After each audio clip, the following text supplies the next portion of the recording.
Oh wow, Discord dropped new notifications. Nice. Hello, hello.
There we go.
Hello, hello. We are organizing things today since my brain is so disorganized.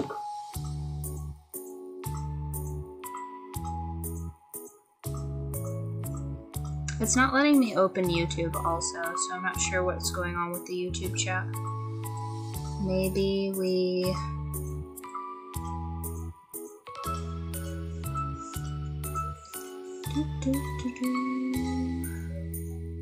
Maybe it'll let me do it through Streamlabs?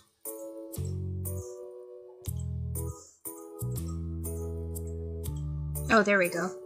Yeah, sorry about that, guys. It wasn't popping up the chat. There we go. This is... Let's see. It's called Unbox the Room. And this is just the demo for the game. We're going to be playing a lot of games in July once I finally finish my root book. I'm still waiting for the editor to finish the final pass-through for the chapters on my first novel, which is a vampire romantasy book. That one's really fun. It's going to be a 3-part series at least. I have pretty much the second book, I think, 2/3 of the way mapped out. And then the third book, I have the cover designed for that. But I have to have it illustrated. And we have, oh, let's see, how many more chapters do I have to write for the second book? The second book's a contemporary fiction. It's got musicians and drugs, and lots of hanky-panky in it. 1, 2, 3. Okay, so I have 1, 2, 3, 4 more chapters. Well, technically 3.5 chapters to finish on this book. And I'm looking to have it finished by the end of the month, which is, it appears fast approaching. What day is it? Yeah, we got like 7 more days or something like that till the end of the month. So I'm going to finish that up. I'm going to do a final pass through, and then I'm going to open up for ARC reads and send it direct to publish. So if I do any additional changes to that, it'll be like a second edition on the book. I'm also working on figuring out how to do signed copies of the book. I've had a couple of people inquire about that.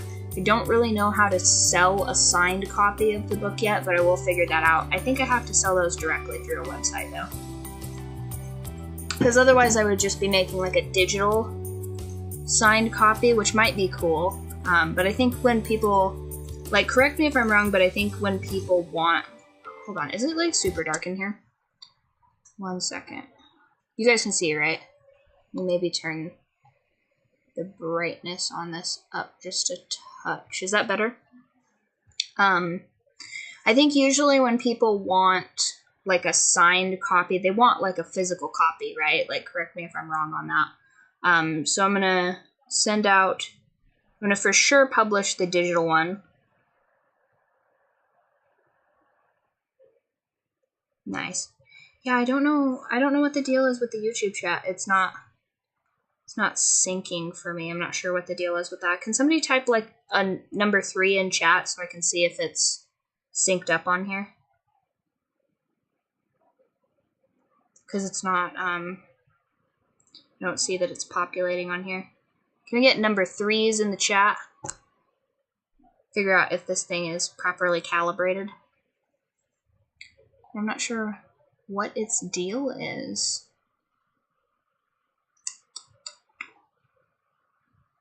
Okay. So it looks like it's popping up on the Streamlabs version of it. Okay. Excellent. Yeah, no, I'm not sure why you're only showing up on the desktop version and not the chat version. I'm not really sure what's going on with that.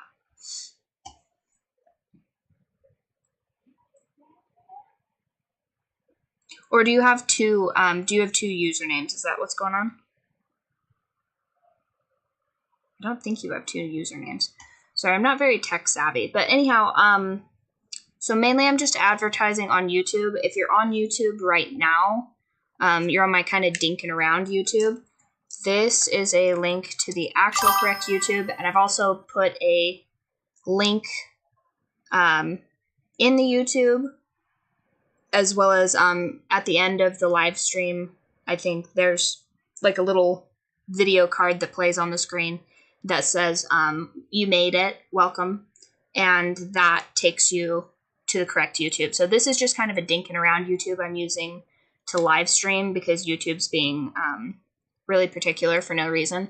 And then once I get to 50 subscribers on my author YouTube, I'll just be exclusively live streaming there, and then there'll be no confusion. I'll be on the correct one every time. But yeah, so the first book is just your regular old romantasy book. It's got vampires, it's got monsters, it's got power dynamics. Oh yeah, see, there you go. Yeah, you're showing up on the new one now. I don't know what you did differently on there, but it's popping up correctly now. So now you're on the chat that I can see, actually. Perfect. But yeah, so I have the first book. I wish I could show you guys a picture, but I literally gave my only proof copy to the editor. And I'm working on making sure that that is perfect, because it just drives me nuts when people send out a book and like the margins are all wonky and stuff like that. Like, I can read it, but it bothers me, and maybe that's just the tism, maybe it's just fine for regular people, but it just drives me nuts. Like, the font was like huge for some reason because I picked something other than Times New Roman, and I guess a lot of it's like calibrated for that. Oh, I see, that makes sense. Yeah, I don't know what YouTube's deal is with that. I don't know why it doesn't combine the chat. It seems to me like it would combine the chat. And you should be able to see both of the things from both of those. I think I calibrated it right. But yeah, so this new book is kind of like a grungy, it's sort of like Great Gatsby meets Nana, if you guys are familiar with that anime manga series. And it's about two girls that are friends, and they have a falling out, and how the one girl kind of deals with that and kind of spirals into a bunch of sort of fatherless behaviors, which is pretty interesting to me to write about. That's something I experienced a lot in my earlier careers and stuff like that, so it's really interesting to finally have an outlet to kind of write about that. I'm sure I'll make I'm sure I'll make a lot more fatherless book novels, but this one's, I think this one's the most PG-13 one I have planned. I think eventually maybe I'll write a stripper book if that becomes, you know, sort of more of a mainstream thing, but I just don't see showgirl type of literature being very popular. The last time I checked this gigantic library in Portland, there was like 1 or 2 books about strippers, so I just don't think that there's like an audience for that personally. But this one has musicians and drugs and girls making bad decisions, so that is the next book that's coming out. I'm also thinking of running a, speaking of doing a version 2 of this book, essentially, I'm thinking of running like an author sweepstakes or something like that, where artists draw the cover and then the best one gets like a $500 commission on that one, because I want to do kind of like a more minimalist cover thing, but I'm not really sure how to go about doing that yet, but that is something that I'm looking into, because I don't know, I think that the cover for it is just fine, but I'm not that creative when it comes to covers, clearly. And I think that artists would do probably a better job at that. So that is something I would like to do. If the book's more popular, I would do 2, 3, 4, 5 different covers of it. But contemporary fiction just doesn't seem to sell as well as romantasy. But I had to write the book because otherwise it wouldn't just get out of my head. So we've got, what did I say, 3.5 more chapters to finish this one out. The chapter that I'm working on right now is about a performer and her boyfriend being in an abusive relationship where he's her manager and he's kind of like manipulative and controlling, and that harkens back to a time where the main character is thinking of her friend. Oh yeah, well thank you. Yeah, I tried to stay pretty true to like the characters and what they would do. The moment I finished this book, I'm going to take all of July off and just rot and be a NEET and play video games and read books. I also have, if you guys are interested, I don't have the overlay in this one. Oh no, what have I done? Oh wait, no, I could just do an element that I've already done. I think it's a... 1 second. Excuse me, squirrel, are you trying to climb out of the window for real? Okay, I think it's an image. Here it is. Okay, so I also have a book club on Goodreads. You guys are welcome to join. It's totally free. And if you have any book suggestions, I will take book suggestions on that. But that's what we're doing for July. We're just gonna like vibe out and read books and play video games and just be toads. That's what we're gonna be doing. And so that's what's going on. And I think we have another self-published author that we're reading first. I can't remember which one ended up being in the queue first. It's either Jennifer Armentrout's Blood and Ash, because that was the number one response that I got back on the ARC reads for Bite, is it was very similar to that, and I'm curious about that. And then another author that I'm friends with on TikTok, she wrote a book. Let me just read a little bit of the description on that. She's so good at, one of the things that I wish I was better at was doing like the kind of like, I guess, TikTok marketing that these people do for their books, because it doesn't really interest me at all. I'm mostly just like writing the books. I don't really want to market them, and honestly, I just kind of give them away for free, which is probably not the best strategy, but she describes it as How to Train Your Dragon, but with wolves, romance, and girl rage. So I'm like, oh, that sounds pretty intriguing. It's got slow burn, fantasy, romance, feminine rage, he falls first, let him work for it, dual POV, fun and atmospheric. And her cover is super pretty. It's called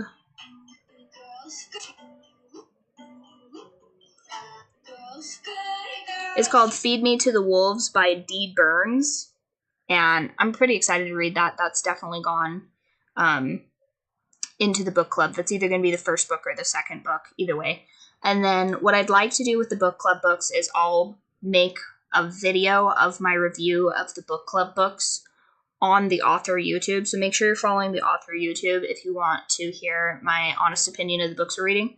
Right now I'm kind of secretly reading a book by another author. I don't know if he's independently published or not, but it's about it's based in, I think it's feudal China. I'm terrible at history, so don't quote me on that.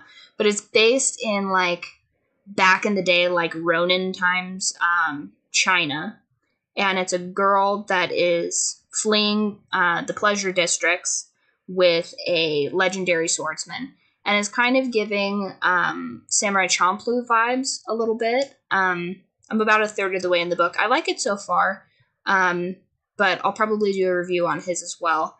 I'd like to do ARC reads for him, but I don't know if he'll let me do ARC reads if I'm not, like, a huge fan of the book. I'm not really sure how other authors feel about that, because, like, I mean, at least for myself, I don't really care if somebody gives me a 5-star review or not. I'm more interested in why they would give, like, a 3 out of 5 or a 2 out of 5 or a 1 out of 5 or whatever. I'm more interested on the why behind that than just having, like, tons of 5-star reviews. Because if there's an element of my book that I can improve on that showcases more nuance or makes the characters feel more lived in, I'm kind of more interested in that. But I don't really know if that's how other people feel about their works. Because in my experience, people don't really care to have very much criticism, but actually, I don't know. I think I prefer criticism that can be worked on. It kind of makes like sort of my own rival of myself, if that makes sense. So if somebody says, "Oh, well, I don't really understand where you're going here," I'd be like, oh, "Okay," and then I can kind of like write as though I'm writing against myself and then improve the work, if that makes sense. So anyhow, we have the Bird Flock book cult. You guys are welcome to join that. I think I can probably just pop a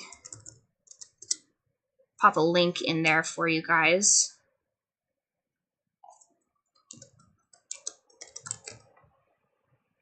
Flock.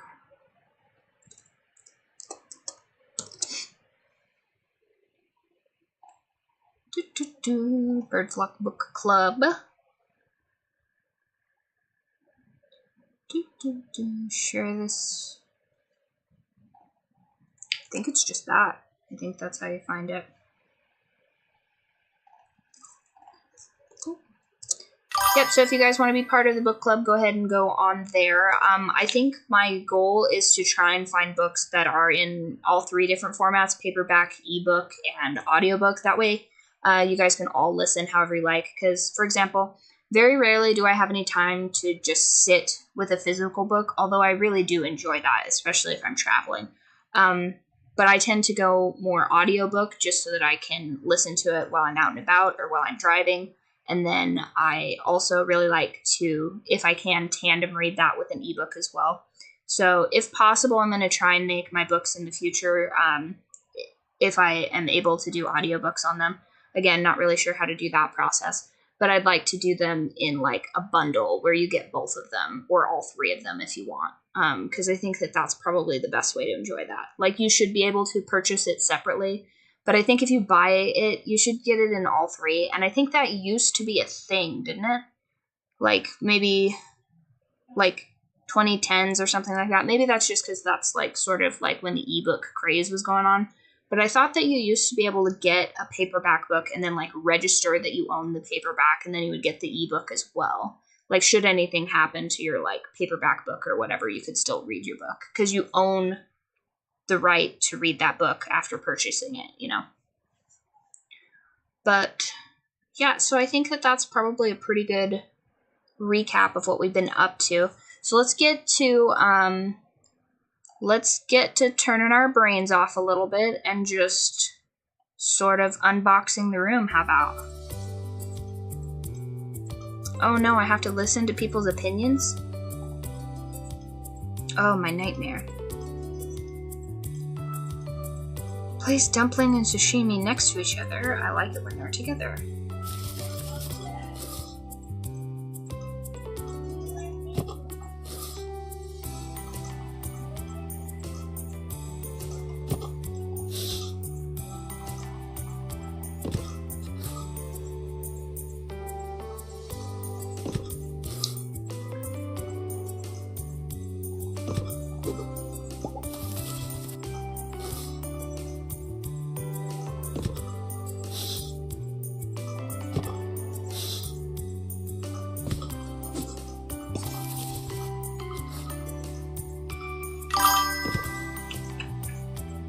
Oh, what did you find out today? Tell me about it.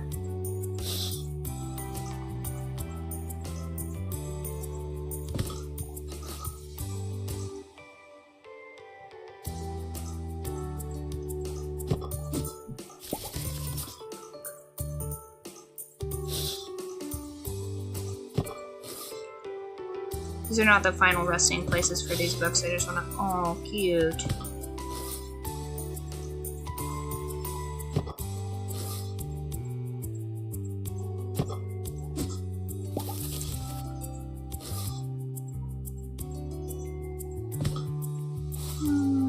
That goes there.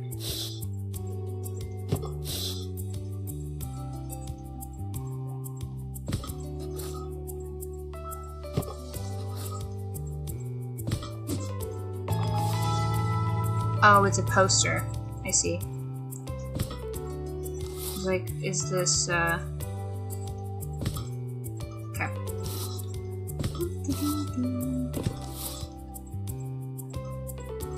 R-O-Y.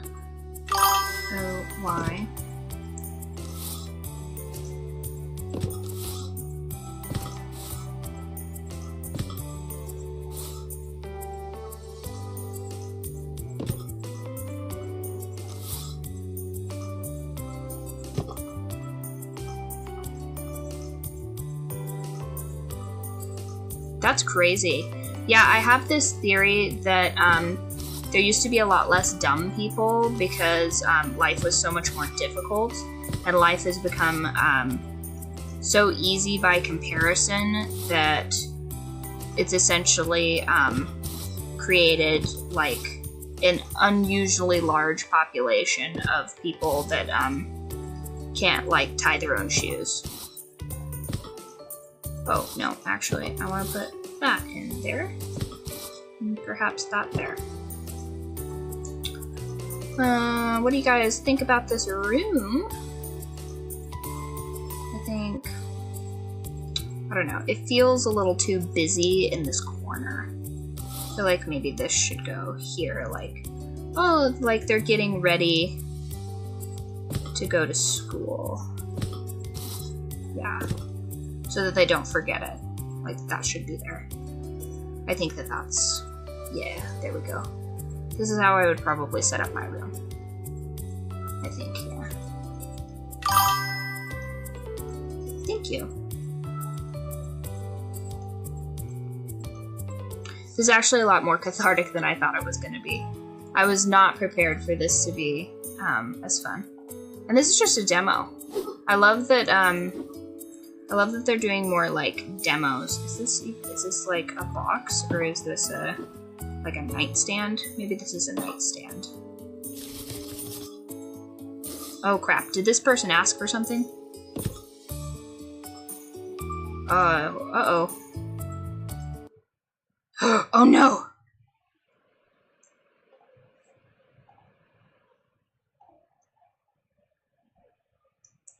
Oh no, guys, I accidentally exited out. I thought it meant exit that. Oh no. Is it gonna save our progress? Oh, what have I done? What have I wrought? Story mode.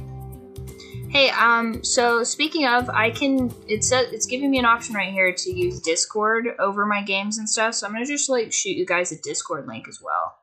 You guys can join the bird flock. We have a question of the day that I'm trying to set up right now. And, oh nice, Legion joined. Heck yeah. Excellent. Join the Discord. Where's my link to join the Discord? Invite people to the Discord. Join the Discord, then I can talk to you. And then, perfect. And then we'll go to stream chat, right? That'll be, you guys can yap at me directly from there. Was it this one? Shift tab, is that the Discord one?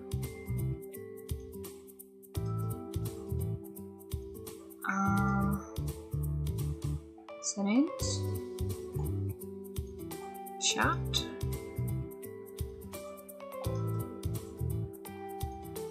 overlay keys. What was the Discord? Does anybody know what the Discord overlay? How to do that for chat? It just asked me how to do that.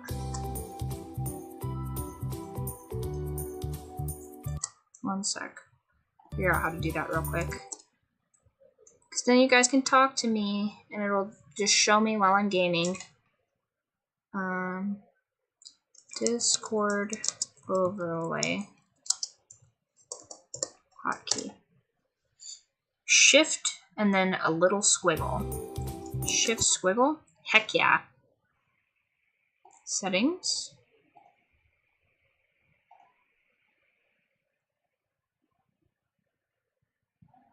Say hello to the new overlay. Excellent.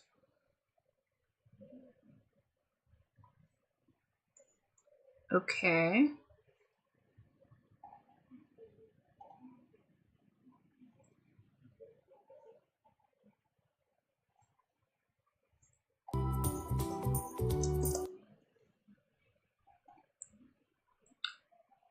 Show text chat notifications. What? Okay. Voice.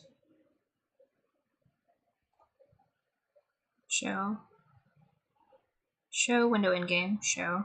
Okay.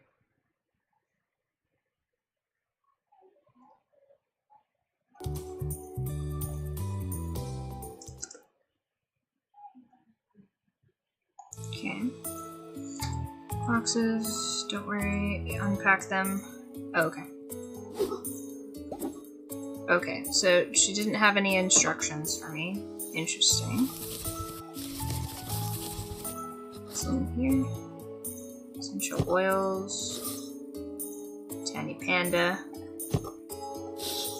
Alarm clock. Book.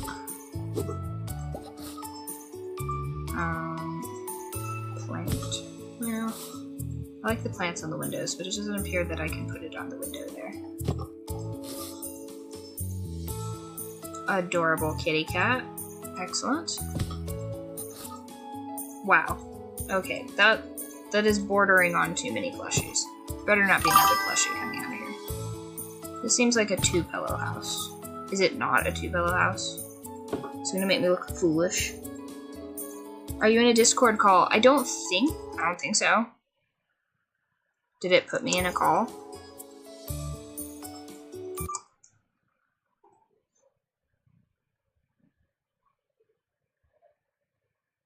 Unmute, deafen.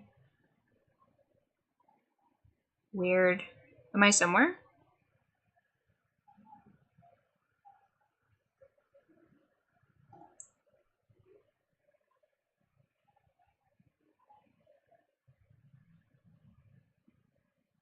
Weird.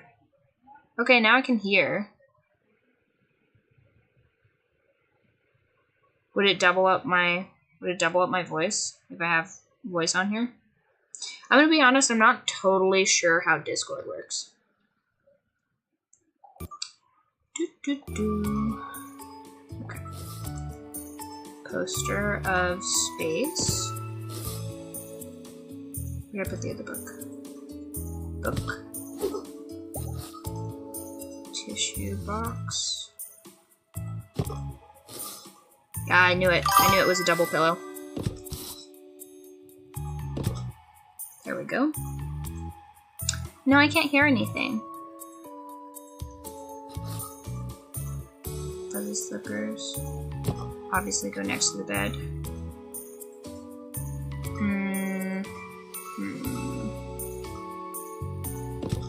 I like to put clocks near doors so then you know when you're supposed to leave the house. Okay.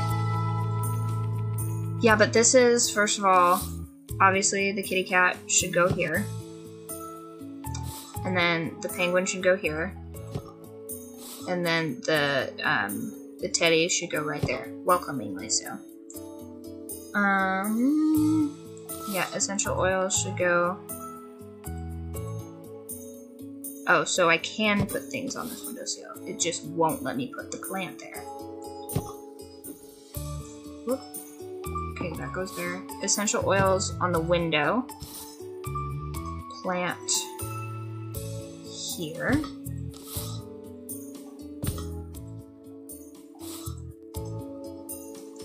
I'm gonna put this here with the slippers. No, actually, this is gonna go right here. The slippers are gonna go right here. Yeah, there we go. Perfect. Well, actually, this goes here, because then it'll get light from the window. And then this will go here. And that kind of like opens it up a little bit more. Oh, wait, no, I didn't. Oh. Okay, well, I'm sure that was fine. Unpack the kitchen. This box contains the refrigerator.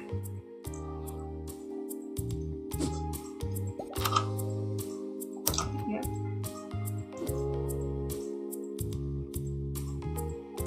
Refrigerator there. Mug.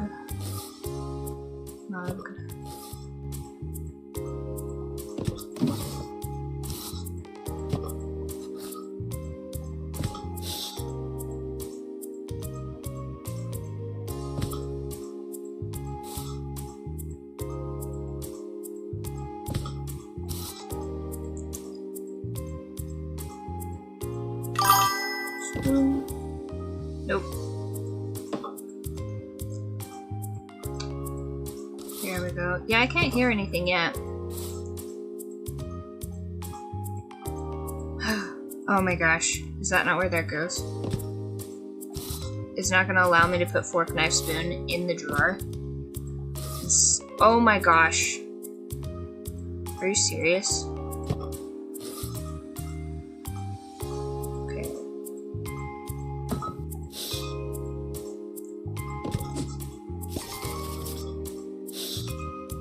Okay, so mayonnaise obviously goes in there.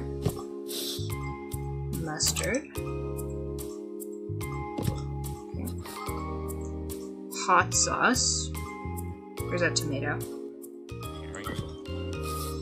Tomato. Plant on the windowsill.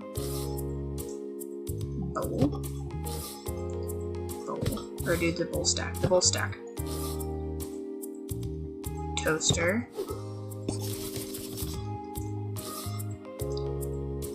Child's poster. Other thing.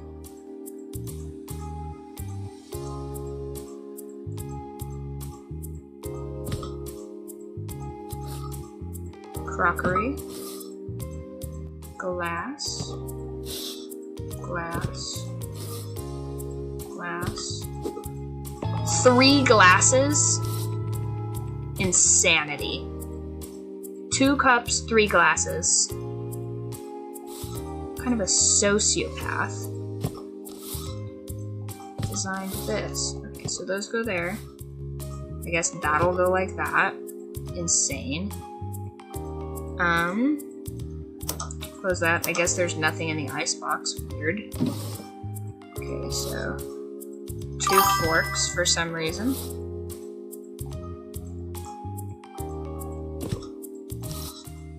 So, fork and spoon, top drawer. Fork and knife, bottom drawer. Well, what if they have small children? I guess we'll have to put the spoon in the bottom drawer.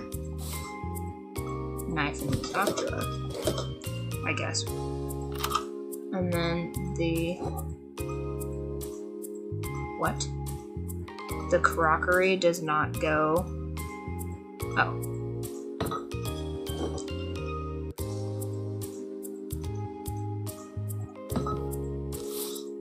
Obviously the toaster goes here. Coffee goes here.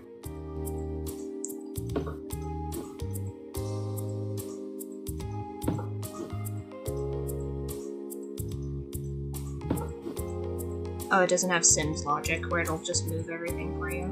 Okay.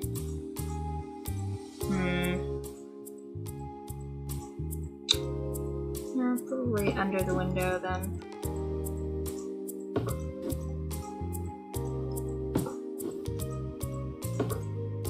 And this is like here-ish. Child's photo. Yeah. And then that.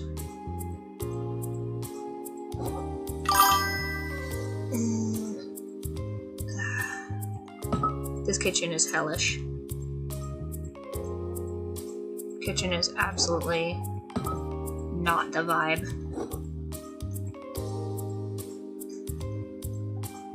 Oh, is this one of those insane households where you're supposed to put things in the stove to store them?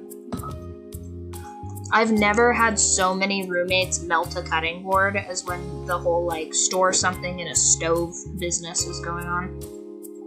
Okay, so that can go there, and I guess we'll just put that on there. I hate it, though. Oh, this kitchen is horrendous.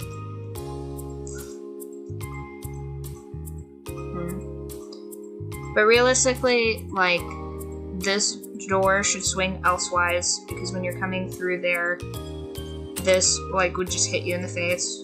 Unless it's, like, burglar-proof. You're trying to burglar-proof? Are any of these... horrendous kitchen. Hate it. 0 out of 10.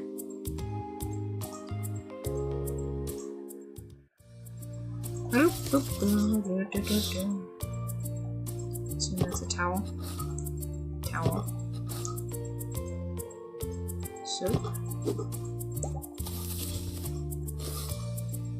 Rubber ducky. That's not.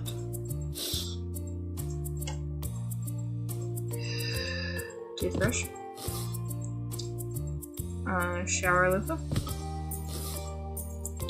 Okay, so this is just gonna be several things of nonsense. Is this what that's gonna be? This better be more furniture. Okay.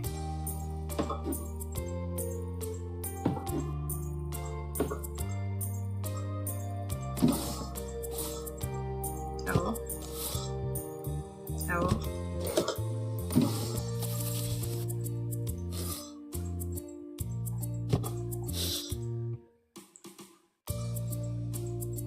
Technically this should go over here, but fine. The bin, I guess, should go... How does the bin open? Oh my gosh.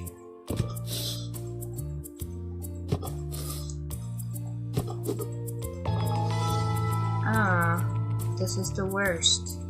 So I assume it's meaning for me to put those things in here. This is probably soap for hands. We're presuming that this is just a clean bathroom. So,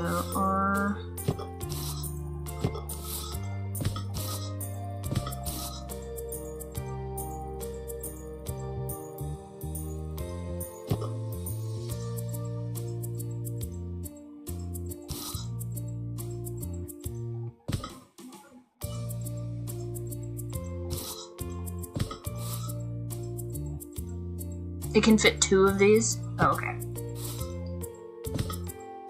Okay, so those can go in the first drawer. These can go over here, even though this is the worst. It's terrible.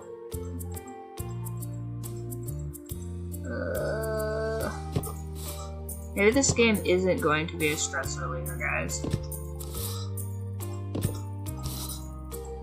You can fit 2 towels. Okay.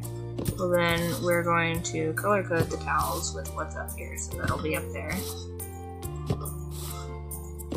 So realistically, these should go on the bottom. Because of the likelihood that they would spill. So these would go up. Oh my god, did I put it on the...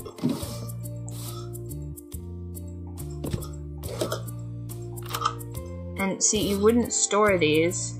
You wouldn't store those there because then they would get wet. I don't think an autistic person made this game, you guys. Like, if I had to take a guess, I think probably one of the norms. Are you kidding me right now? Fine. I'll put them in that way. But just know I hate it.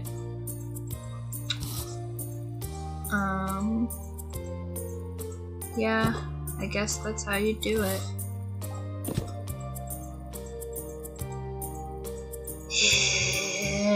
Terrible. Next.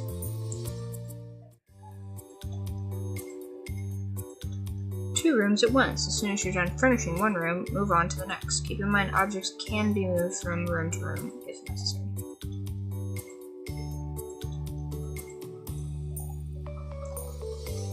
Okay.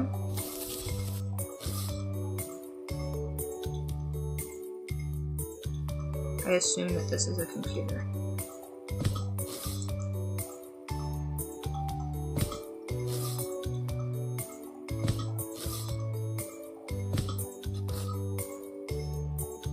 This is the penguin again.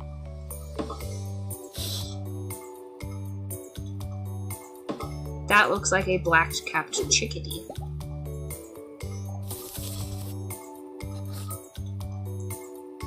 I assume that's some sort of work business.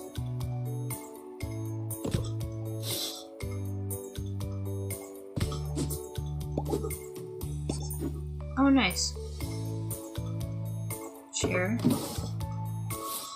Maybe those are snacks. I don't think so. What are those? Book. Book.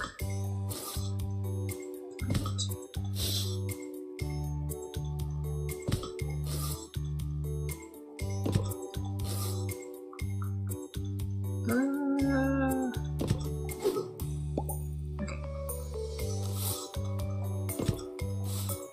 Why the...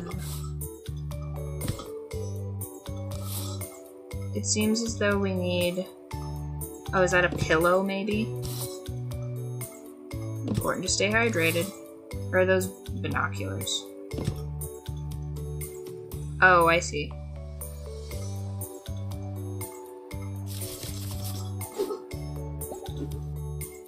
It's an end table. First of all, I think this should be like this instead.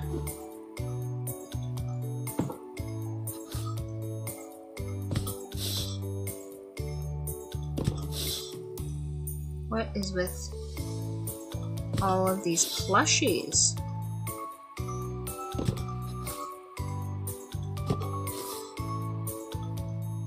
Duck.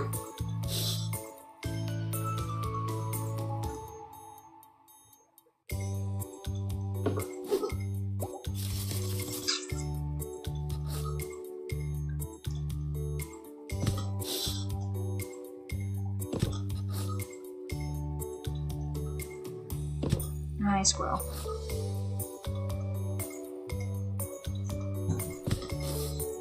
Squirrel.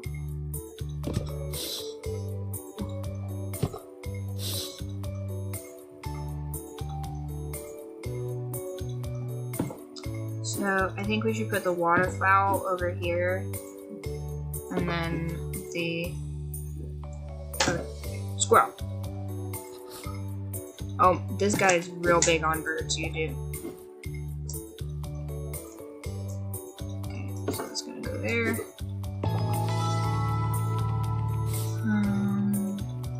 Yeah, this doesn't really belong there. Probably put the cactus there. Put this lamp right here. And his alarm clock doesn't fit with the lamp.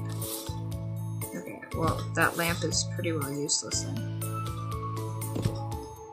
This is the biggest alarm clock I've ever seen in my life. Literally nothing else can fit over there. Okay. Okay, so we have like a little base... Squirrel. Squirrel. Squirrel. Okay. Maybe put that there, I guess. This is preposterous.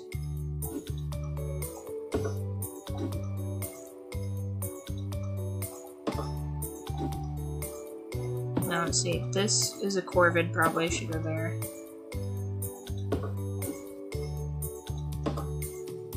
There we go. Now is there anything that can be improved here? I have no idea what that is.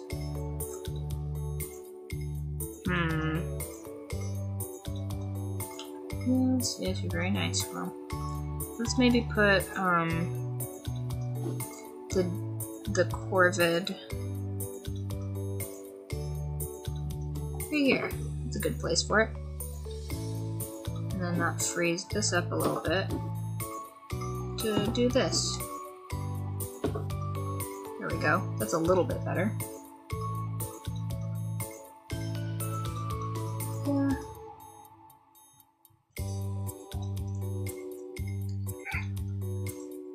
Yeah, you're helping, Squirrel. Very helpful. Oh, you're so helpful, Squirrel. Yeah, you're so helpful. Squirrel, are you aware that you're a bit of a toad? You're a bit of a lazy toad.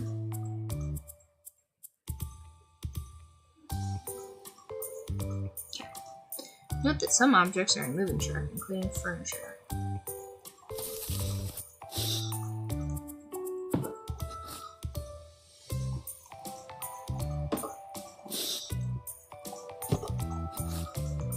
Oh, so it's just going to give me random things. Yes?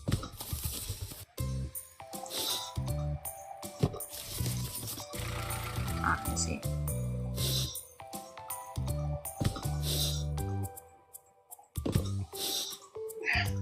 Yeah, squirrel, careful. You'll slide off. Do, do, do, do, do. I have no idea what that is. Like some sort of chalk.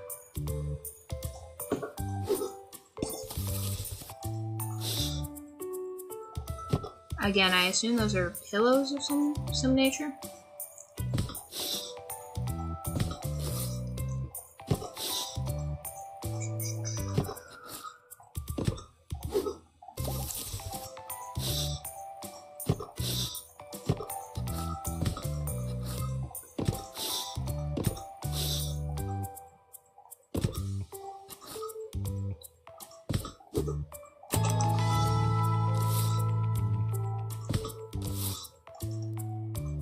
Shirts.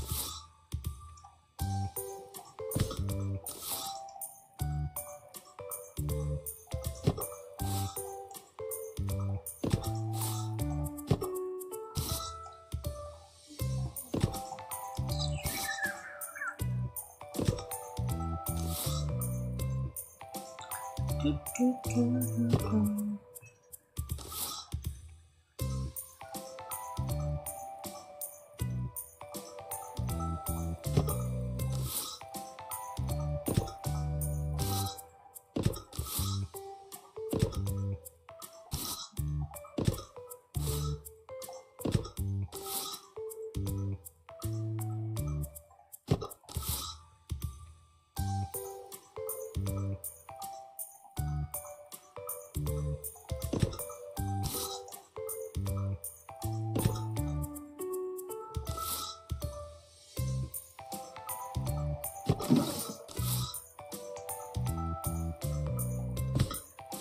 It won't let me put that in there, but it will let me put that in there.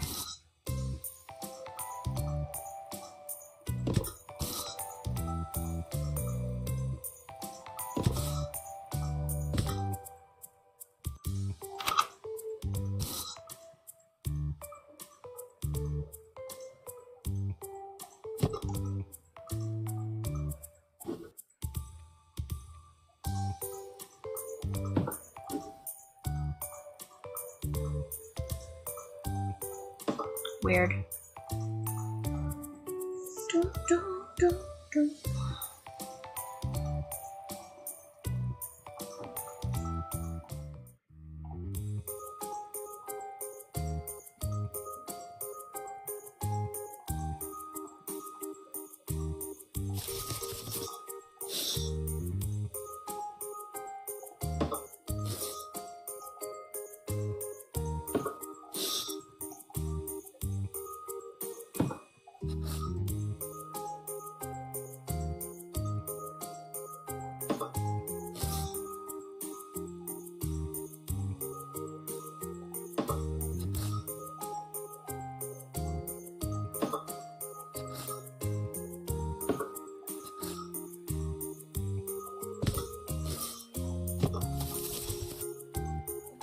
Is there any more furniture? Okay. So this is all we're working with furniture-wise.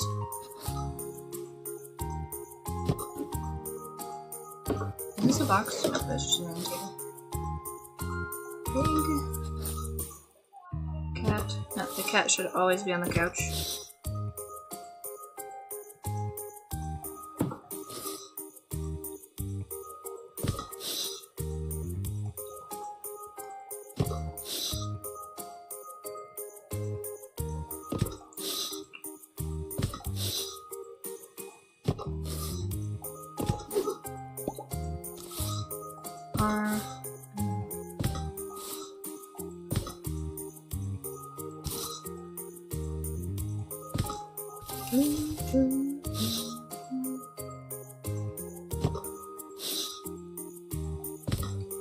Wow, kind of an awful lot of things going on in this.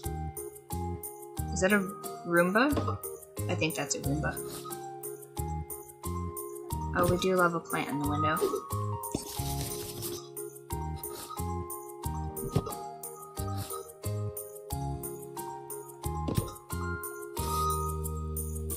double window plant.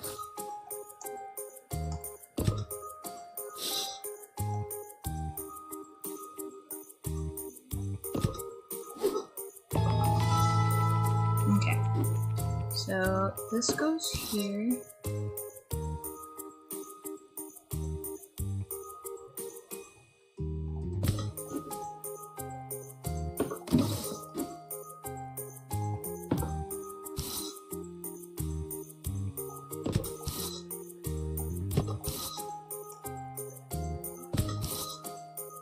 Is it open at all?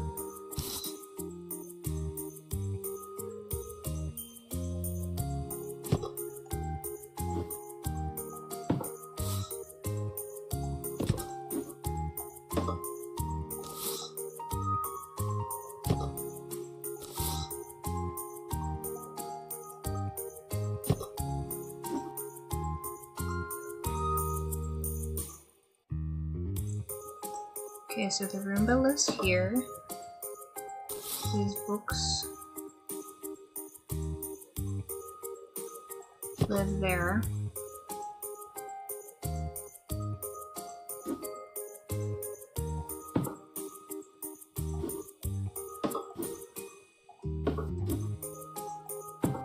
Roomba actually lives in the corner. Work out here. Backpack here.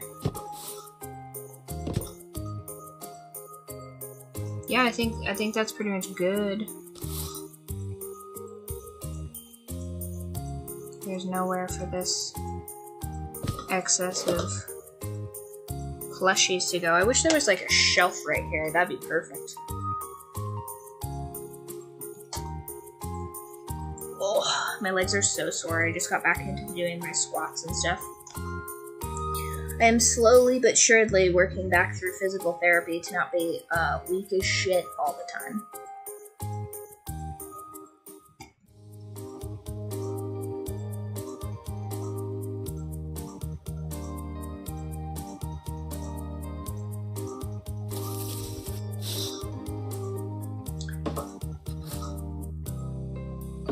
Is there a pet?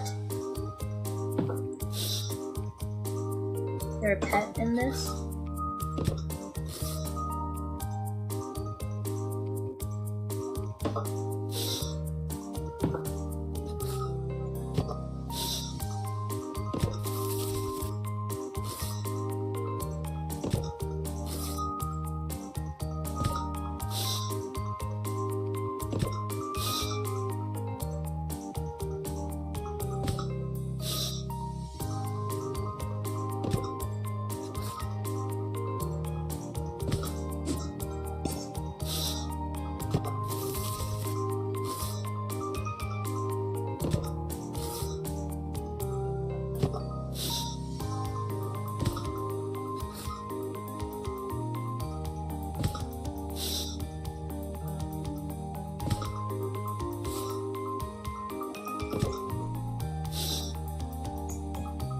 Absurd plant.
Okay.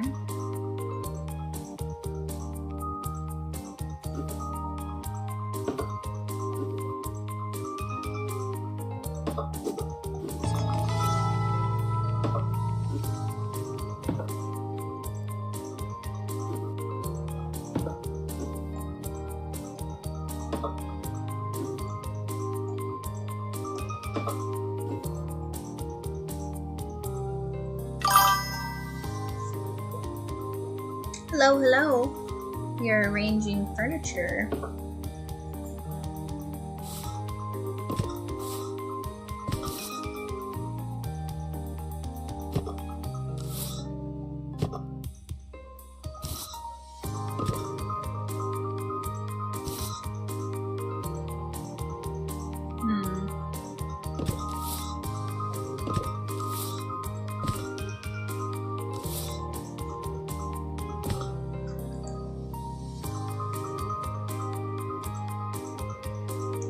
Is it trying to... Oh, no, you know what? I'm gonna take this and put it in there.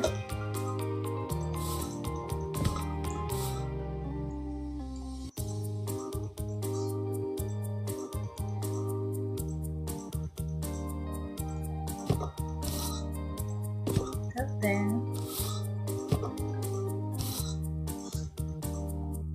Okay, so that's good. And then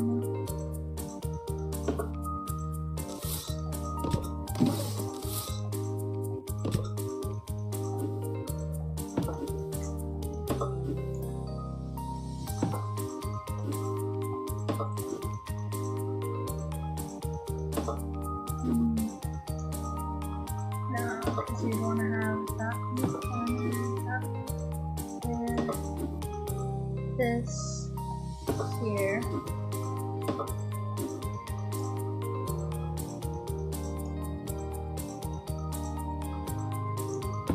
Okay.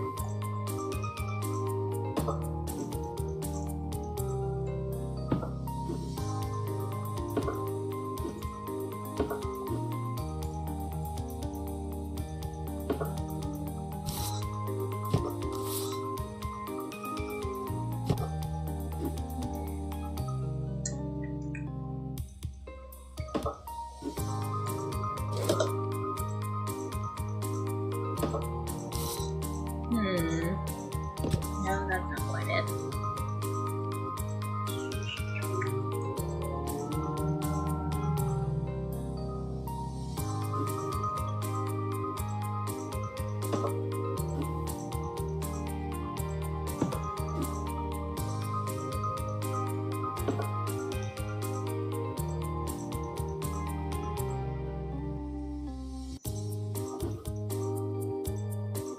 Too bad you can't like 3/4 turn this chair. I think that'd be better.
I like the lucky cat.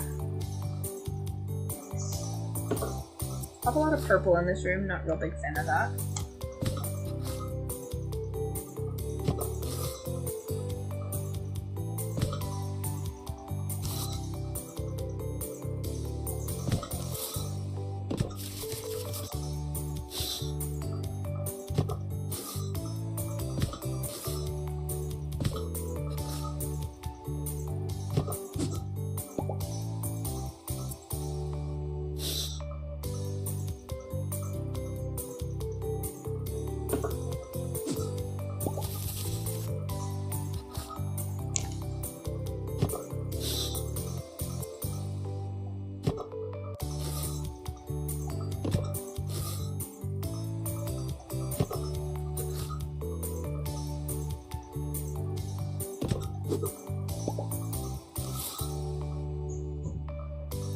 Okay.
Oh my gosh, I forgot there were two.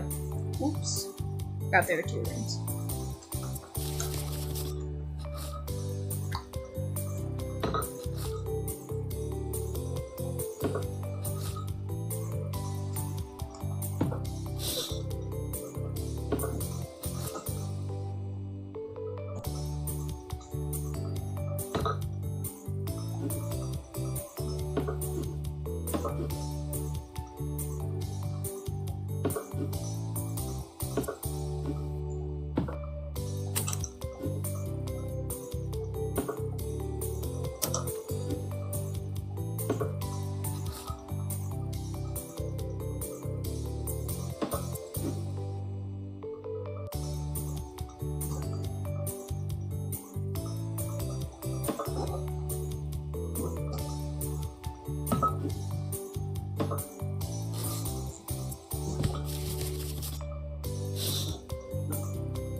Oh, yeah.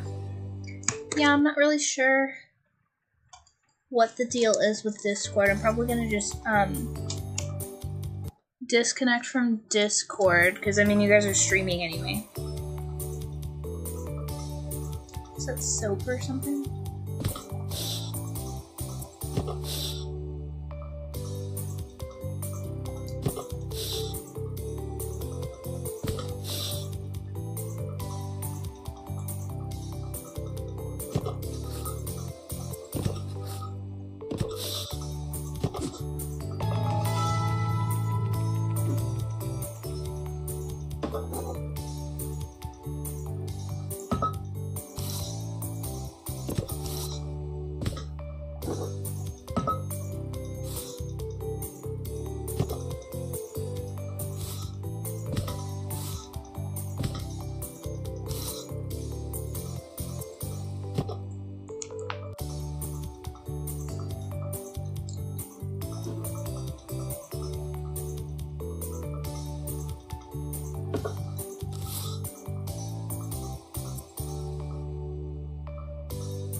I'm doing pretty good.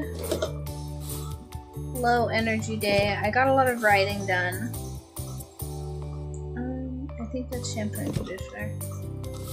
And then those will go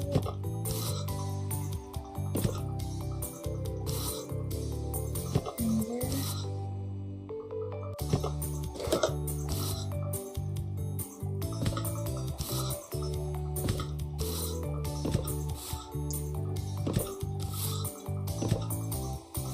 Aha, I think we did it. I think we did it, you guys. Okay, back to the original.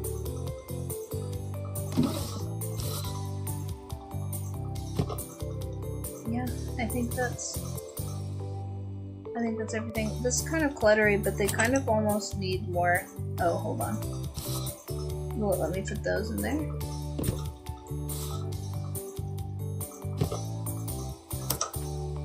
So that's slightly better. Really, it'll only put that.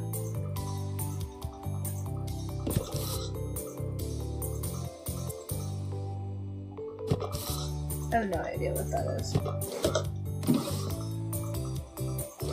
But yeah, I think that's pretty well all we're gonna get on that one. Today's been pretty good.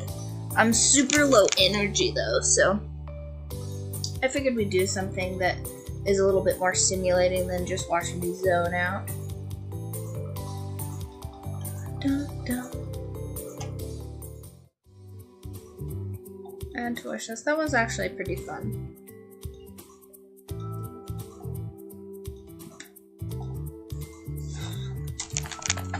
Now I want to show you guys a different, it's kind of like a Sudoku thing that I stumbled upon the other day. This is also a demo version.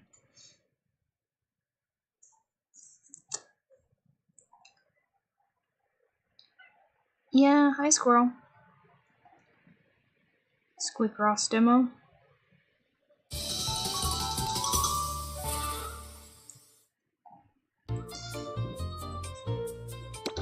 So you get to make a little mouse, and then you basically squirrel.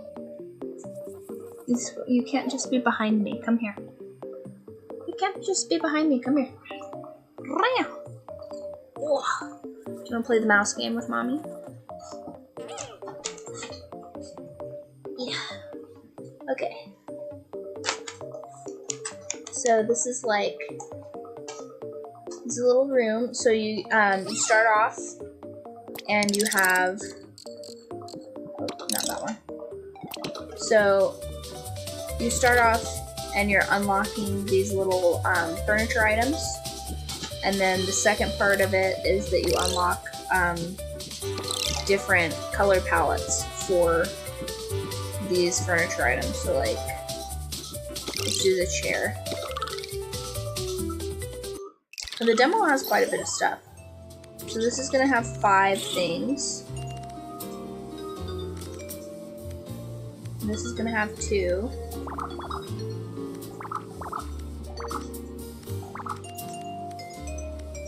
Five things. That's gonna have 2.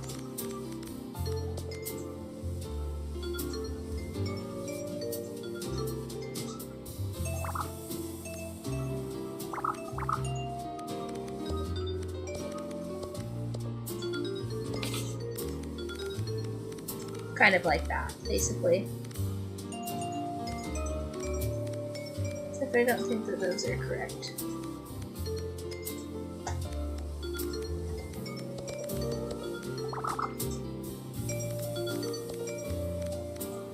Okay.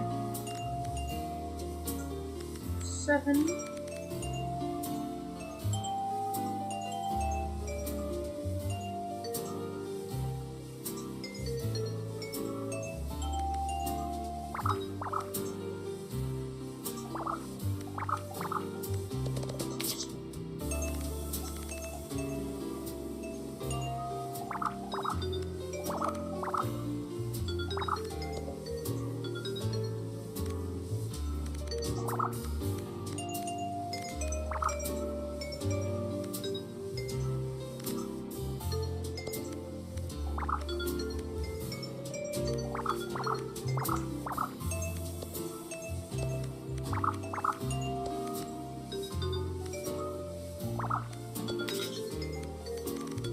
Okay, so that one's done.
Six.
Is that gonna show me what that is?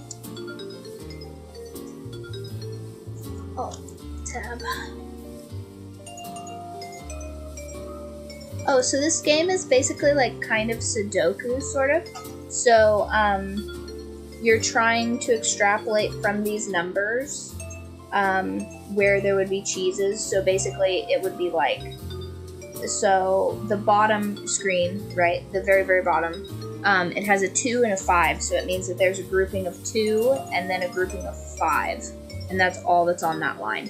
And then at the top, the corresponding things will tell you, like, for example, in the first one, it says there's a 2 and then a 3. So there's a grouping of 2 and then there's a grouping of 3. And you're trying to extrapolate from those two different numbers in the grid what's full and what's not. Kind of like, I think it's kind of like Minesweeper, but there's no mines, pretty much. And then when you're finished, it gives you either a furniture item or a like a color variant on the furniture item. I think I unlocked all of the furniture items in the demo, so this one's just gonna do, yeah, kind of like that.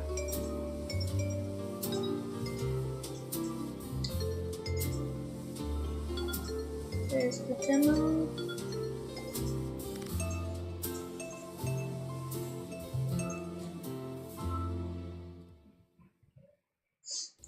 Weird. I think somehow I got my YouTube disconnected from chat.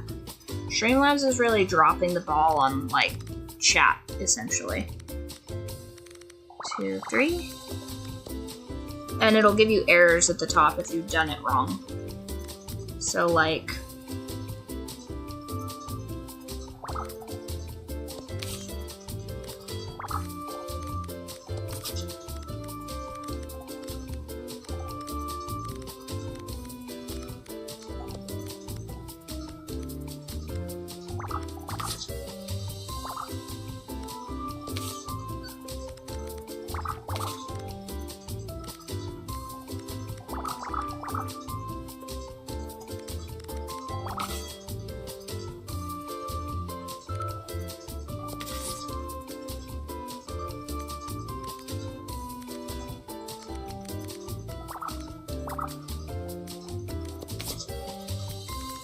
one,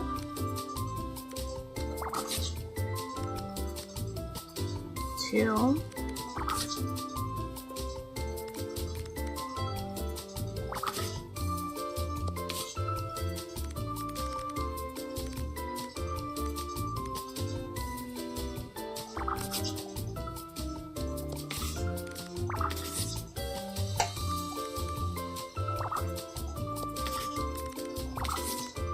so I was right on that one. And then you fill out the, there we go. So that's a completed one. It kind of takes some problem solving to get through, I'm not gonna lie. The bigger the puzzle, the more difficult it is.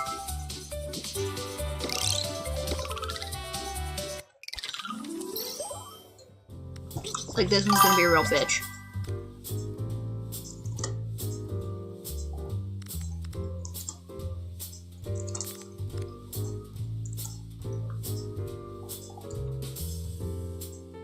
Right.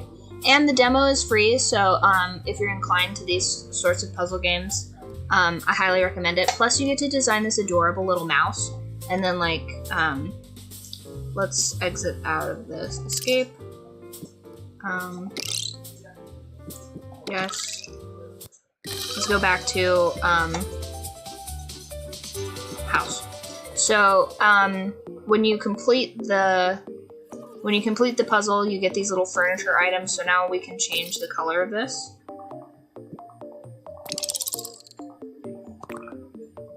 So you can cycle through the colors, so now this is a different colored chair. Right? Let's make it a green chair for now. But yeah, you can cycle through, rug mode.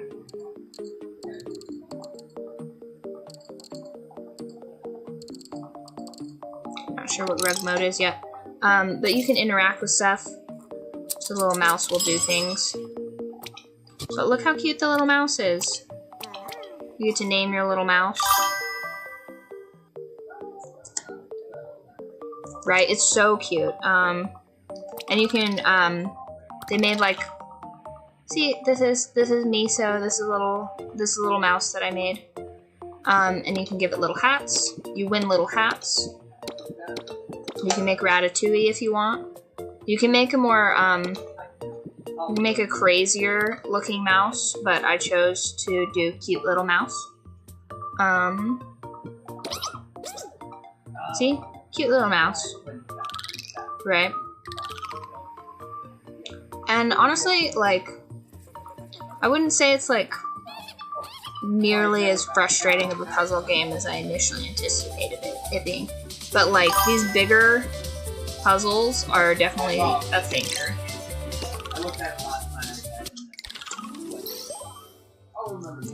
Yeah, super cute. Okay, so for example, like this one is 6 and 6, so there's a 15 width here.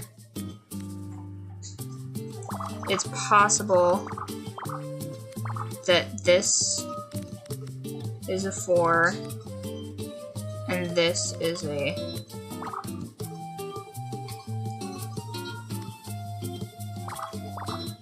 3.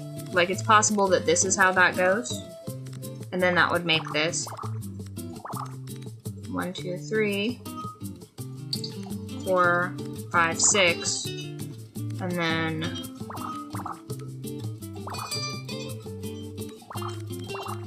something like that, right? Who knows?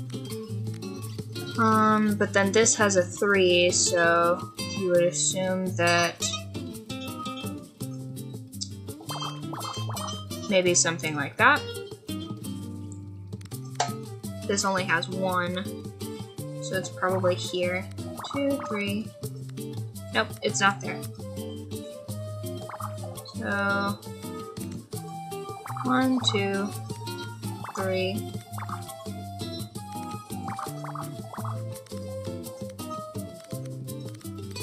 4, 5, 6, 7, 8, 9, probably. And then there's no more here, so 1, 2, 3, 4, 5, 6. 1, 2, 3, 4, 5, 6. So that one's probably done. 1.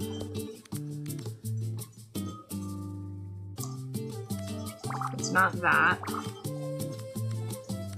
So then that's probably there.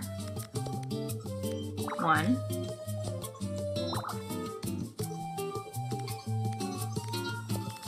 1, 2, 3, 4, 5, 6. That one's done.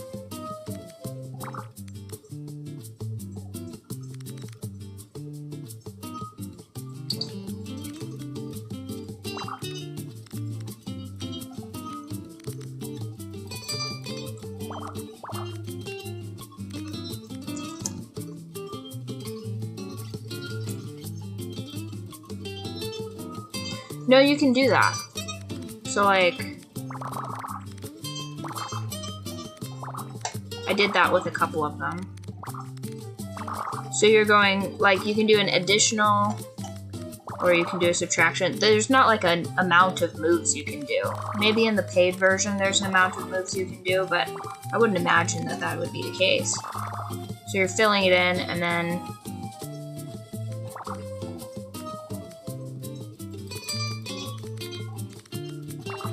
something like that. There's probably not that. So, like, here, you do one. Like, which one should we remove? Let's do, like, battleship. You know, so this will be 1, and then that'll be 15, so they're in 5s, and then this is 5 and 10.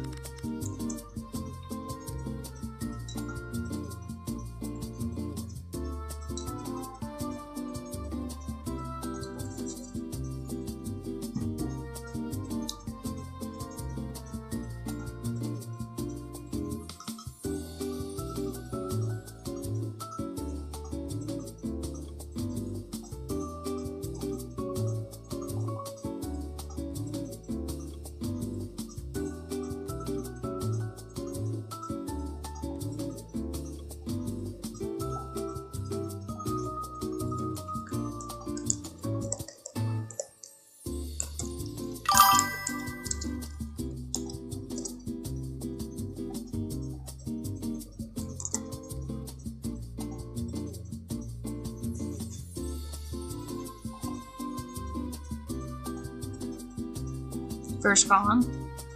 Yeah, because it's just a single, it's just a 1, right? So which one do you think it is? So it'd be 1 through 10. Like, which one do you think it is?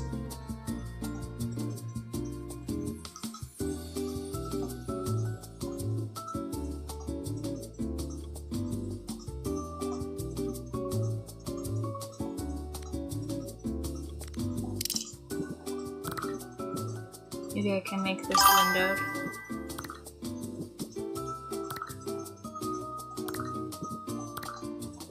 Sure.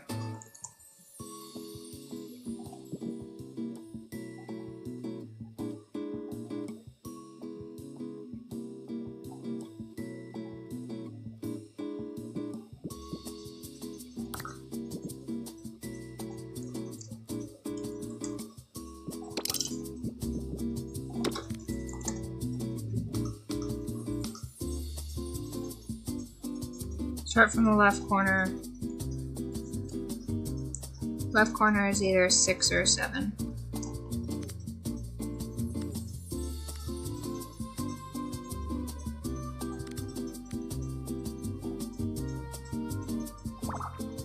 What?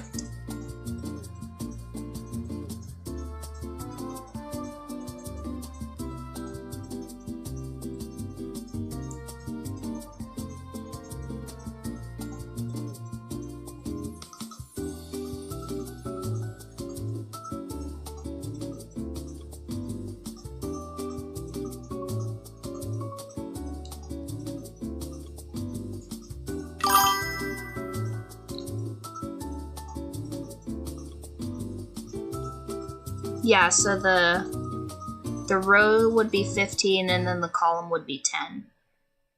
So that would be 1, 2, 3, 4, 5. Because each of these is, I think, a 5 by 5 cube.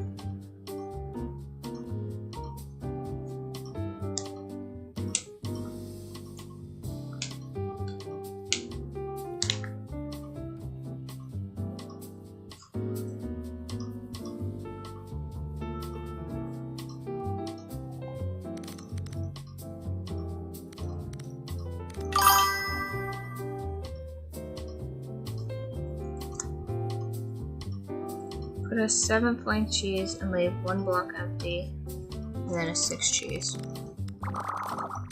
1, 2, 3, 4, 5, 6, 7. 1, 2, 3, 4, 5, 6. Okay.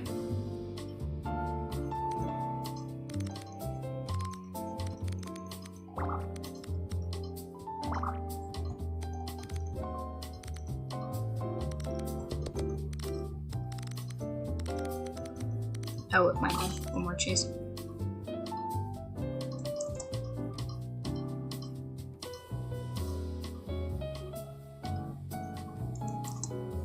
But then that would be the only one. Like if that was the one. Which maybe that's the case. Also, you can solve random, have a logic assist, or it shows you all your mistakes. So if you did an all cheese, it would just show you the ones that were wrong. But let's not do that. Let's do solve random. So that one's empty, for sure. Certainly.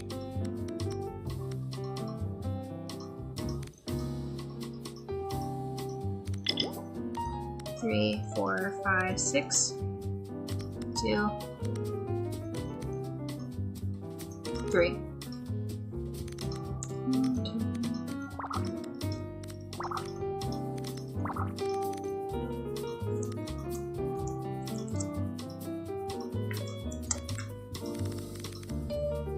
3, 4, 5, 6, 7, 8, 9.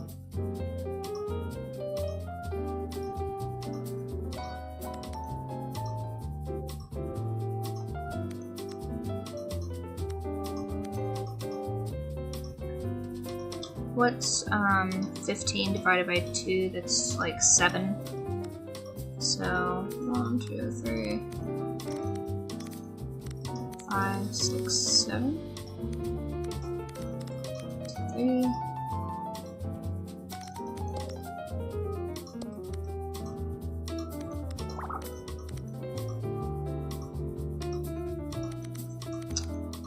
3, 4, 5, 6, 7, 8, 9.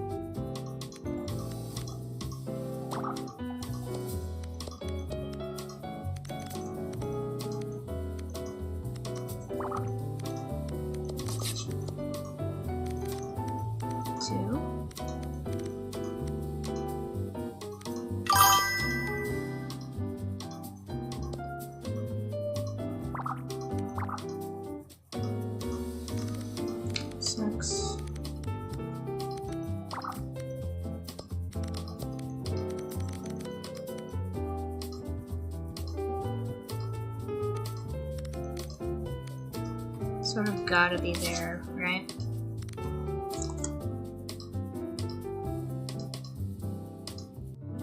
Oh no, I think it'll be fine. We just gotta figure out where this 1 is, right? So it's definitely not there, I don't think, because I think that's where it's at. 2, 3. So for sure, there's something here. Okay, so that's figured.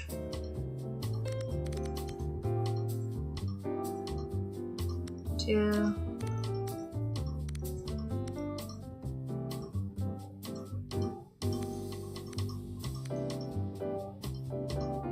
One, 2, 3, 4. Probably nothing there.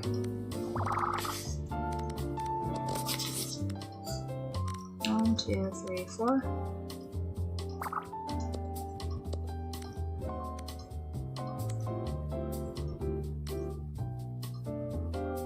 Okay. Probably that.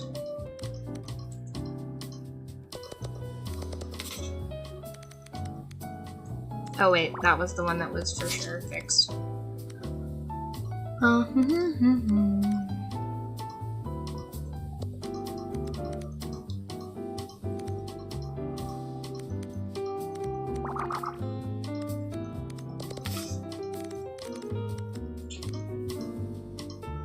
One, 2, 3, 4, 5, 6. Nothing there.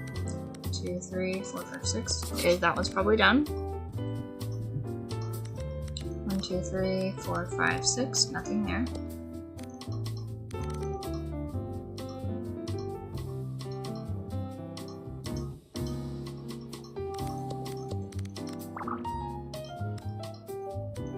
One, 2, 3, 4, 5, 6. Ooh, that's a problem. 1, 2, 3. Nothing there. 4, 5, 6.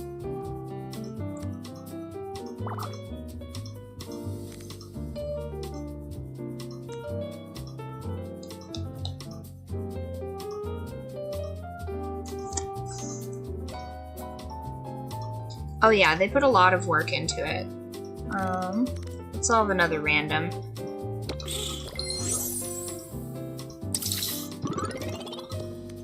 Okay, so there's definitely nothing there. 1, 2.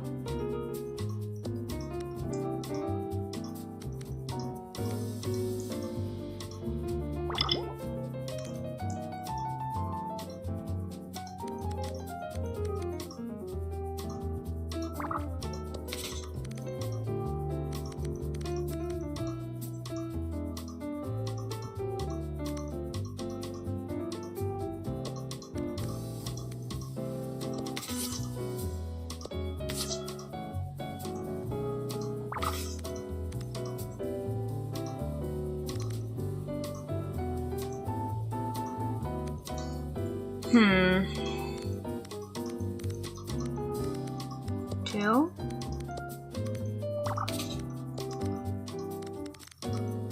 2, 3.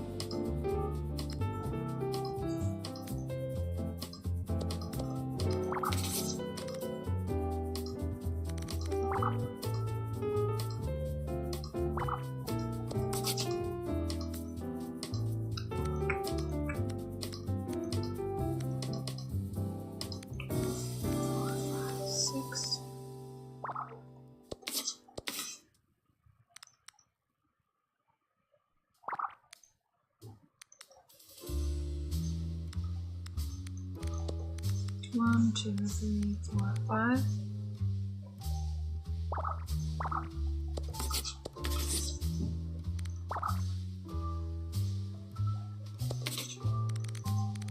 Five, 1, 2. Okay, 1, 1, 2, 3, 4, 5.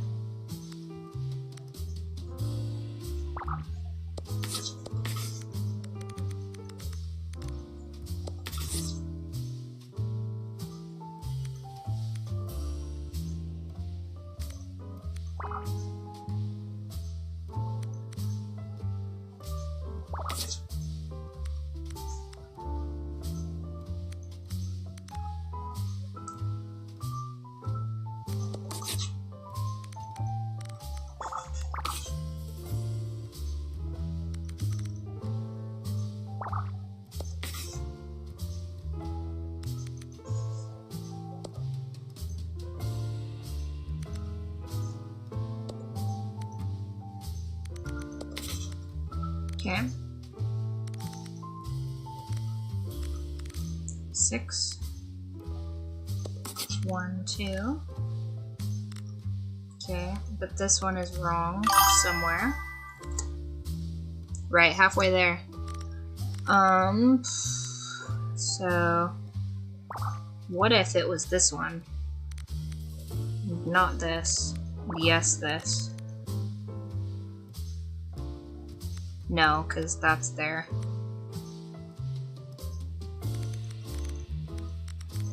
So it's not that. 1, 2, 3, 4, 5, 6. Nothing.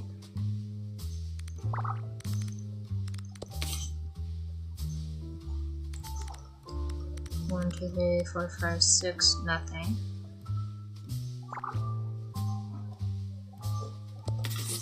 Something.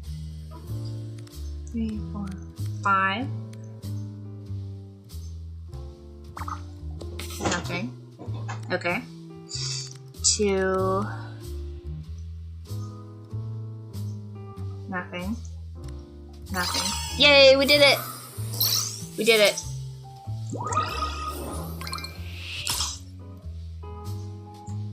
So now we can make a cardboard box into anything we want.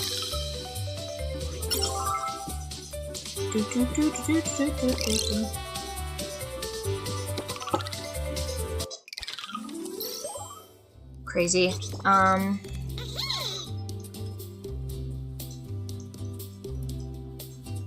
So I guess the easiest one would be this one, so probably not here, but all here. And then probably both there.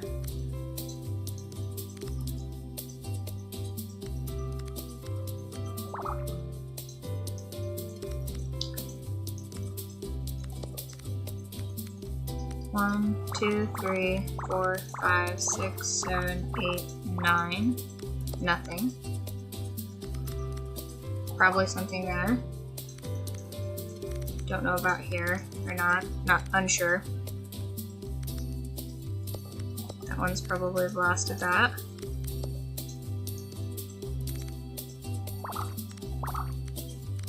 One, 2, 3, 4, 5, 6. Could be here.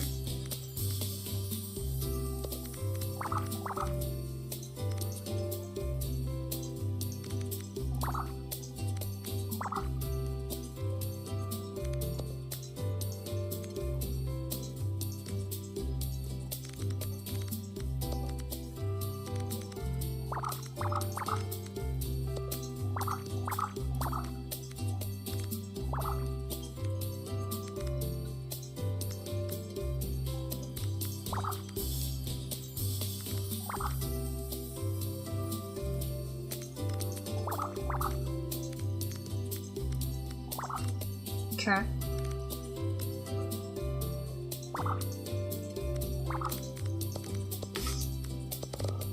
Oh wait, I do have to care about this. Do. 1, 2, 3, 4. Maybe that's there.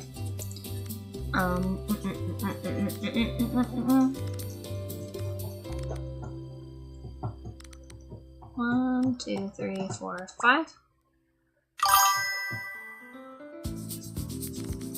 1, nothing. 2, 3. 2. Oh, I see. 1, 2. So 3, 6, 7 out of 10. Which means there'll be 3 empties. So 1, 2, 3. Nothing. 2, nothing. 1. So that has to be how that goes because it's the only amount that can be there. So that's for certain correct, which means that this is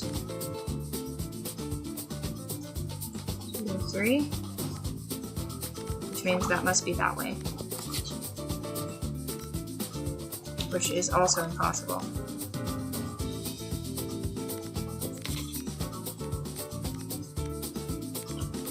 One, 2, 3.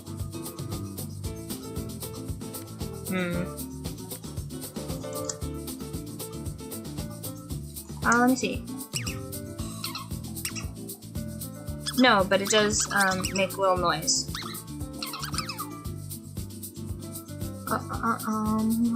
Okay. 3, 4, 6. Probably not there. 2, 3, 4, 5, 6, 7, 8.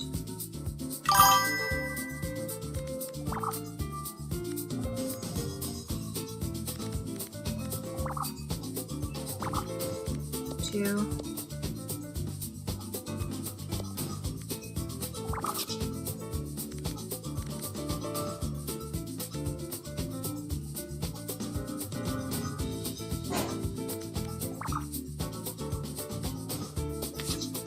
Okay, there we go.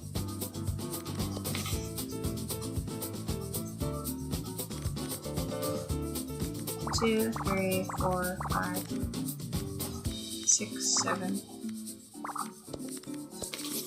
Okay.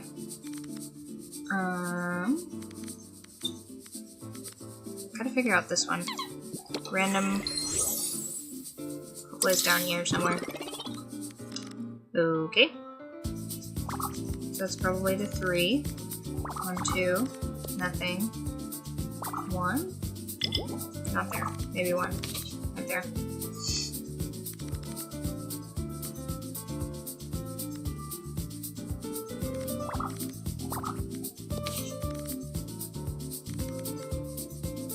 Two, 3, 4. 1. Okay, so for sure this is 1. For sure that's not 1. 1, 2, 3, 4. Is it here instead?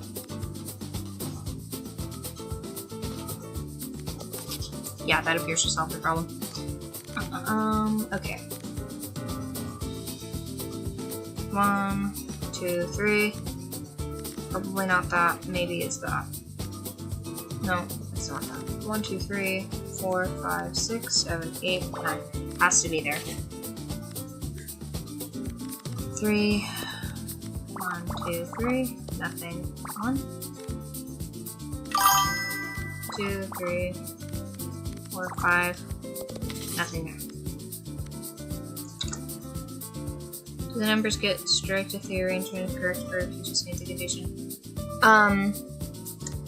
You can do cheese, nothing, or X. You do that. 1, 2, 3, 4, 5, 6, 7, 8, 9. Nothing there. 1, 2, 3, 4, 5, 6, 7, 8, 9. Nothing. 5, 1, 1, 2, 3, 4. Nothing. 2. 1, 2, 3, 4, 5, 6. 1, 2, 3, 4, 5, 6. Can't be there. Has to be there. Can't be there then.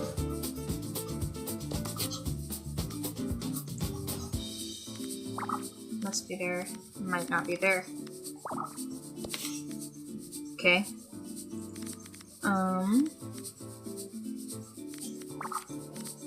Definitely not there, so maybe there's 1 there.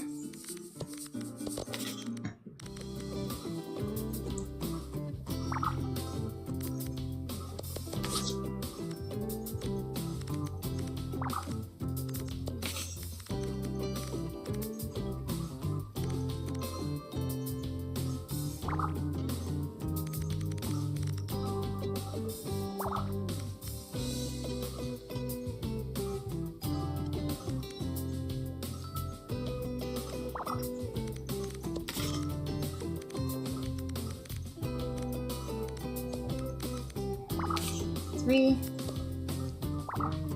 1, 2.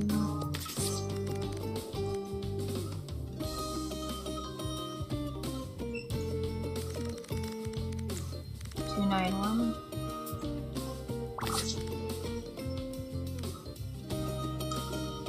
2. Nothing. 1, 3.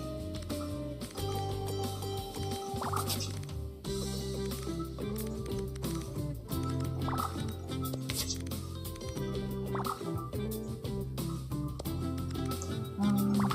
before.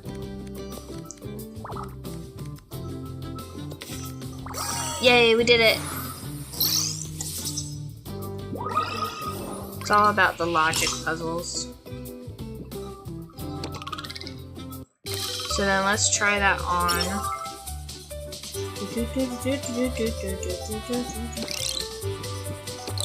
You can also just infinitely do them. And it gives you like little info cards, which is kind of cute. So like the creator of it gives you little messages that you can read about it. And then it gives you little facts about rats and stuff, which is awesome. And then it has like a villain character called Trusty the Rat, and it sends you spam emails, which I think is kind of cute. So let's give it a little hat, or no, it's an accessory. You give it a little accessory, right? You can change the color of it into different seeds. I think there's only 2 seed alteration for that. Hypermelistic and regular seed. So you can put a little seed on its nose. You can give it a random. So far I have this. And like the little Ratatouille hat and stuff. But I think I'm quite fond of just the cute little sweater. Or the little scarf. Just like kind of a neutral tone scarf. Such a cute little animal. Yes, hi squirrel. Hi squirrel. Do you hear me playing the mouse game? Yeah, you like the mouse game. Yeah.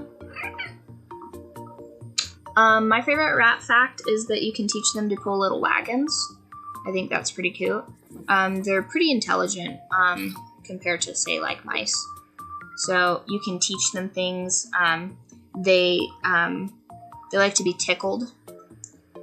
Yeah, the scarf is probably, so far, the scarf is my favorite.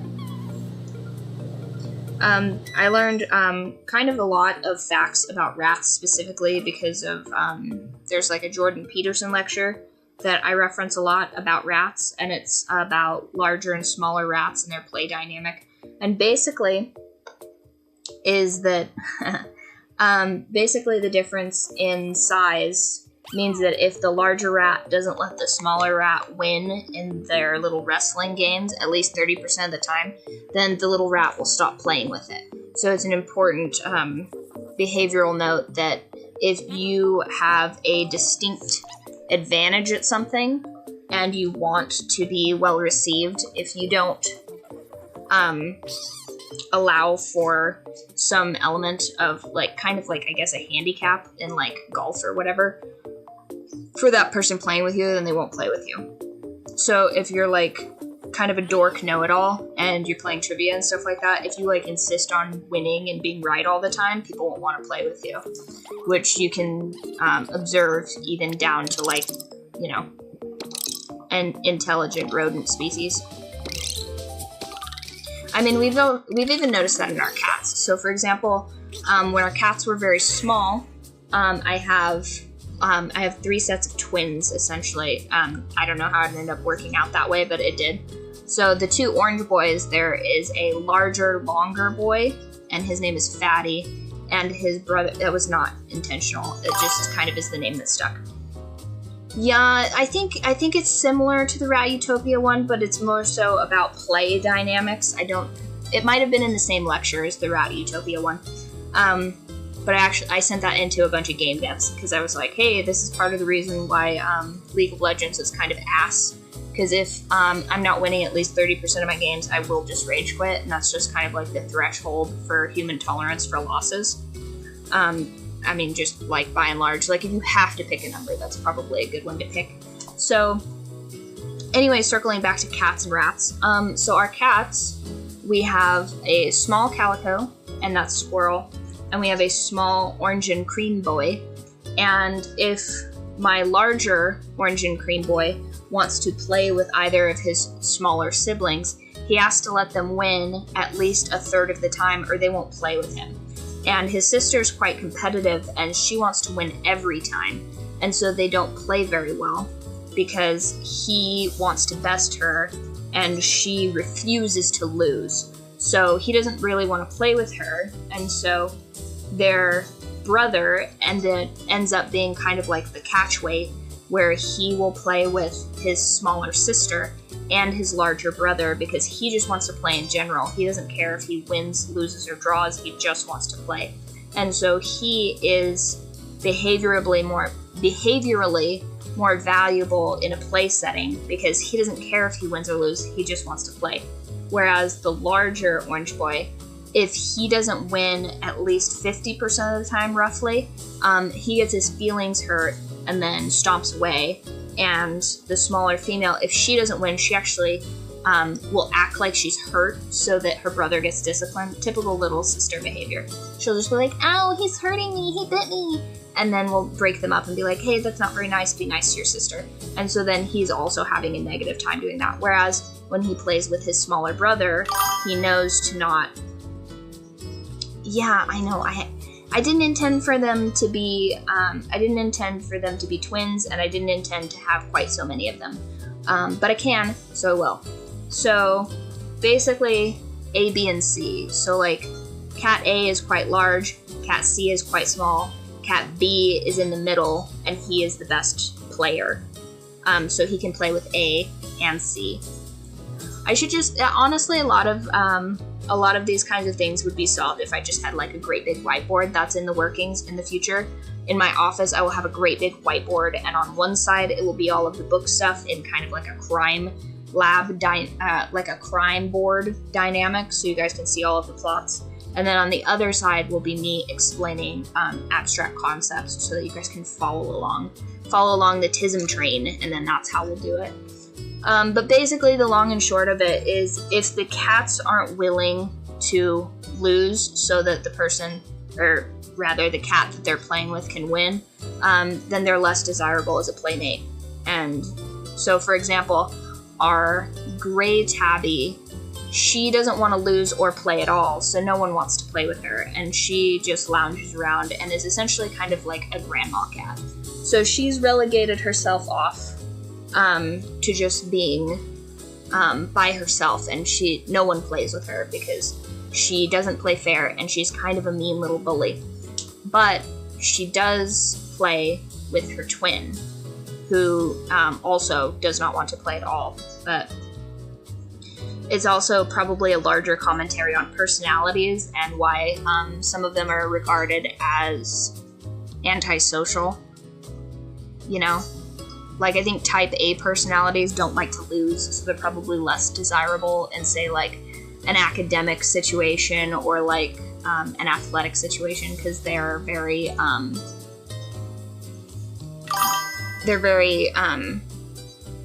yes! I thought it was so cute. At one point when we were moving, we had, like, essentially, like, March Madness style bracket of the cats, and we gave them points based on the traits that we found desirable.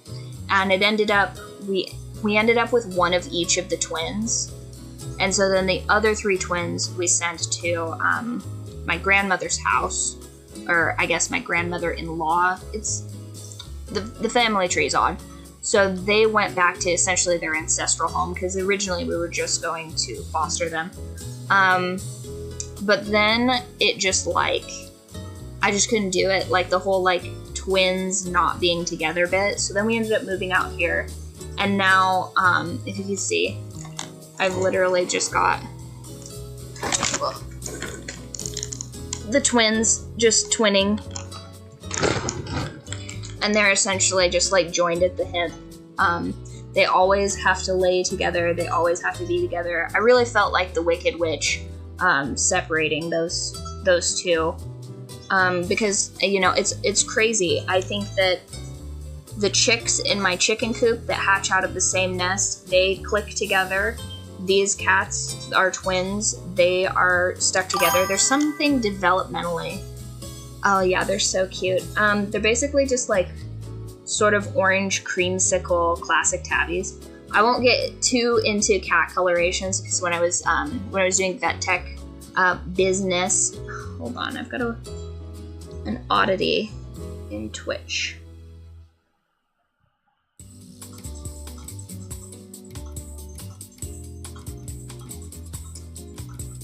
Where is it at?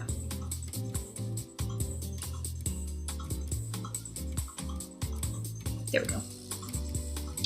So, when I was doing vet tech stuff, I got really into, like, coat patterns and stuff like that because I have this, like, probably insane theory that at one point, the vet's office is just going to be in total pandemonium and all of the cages will be opened at some point and there will be several orange cats on the loose.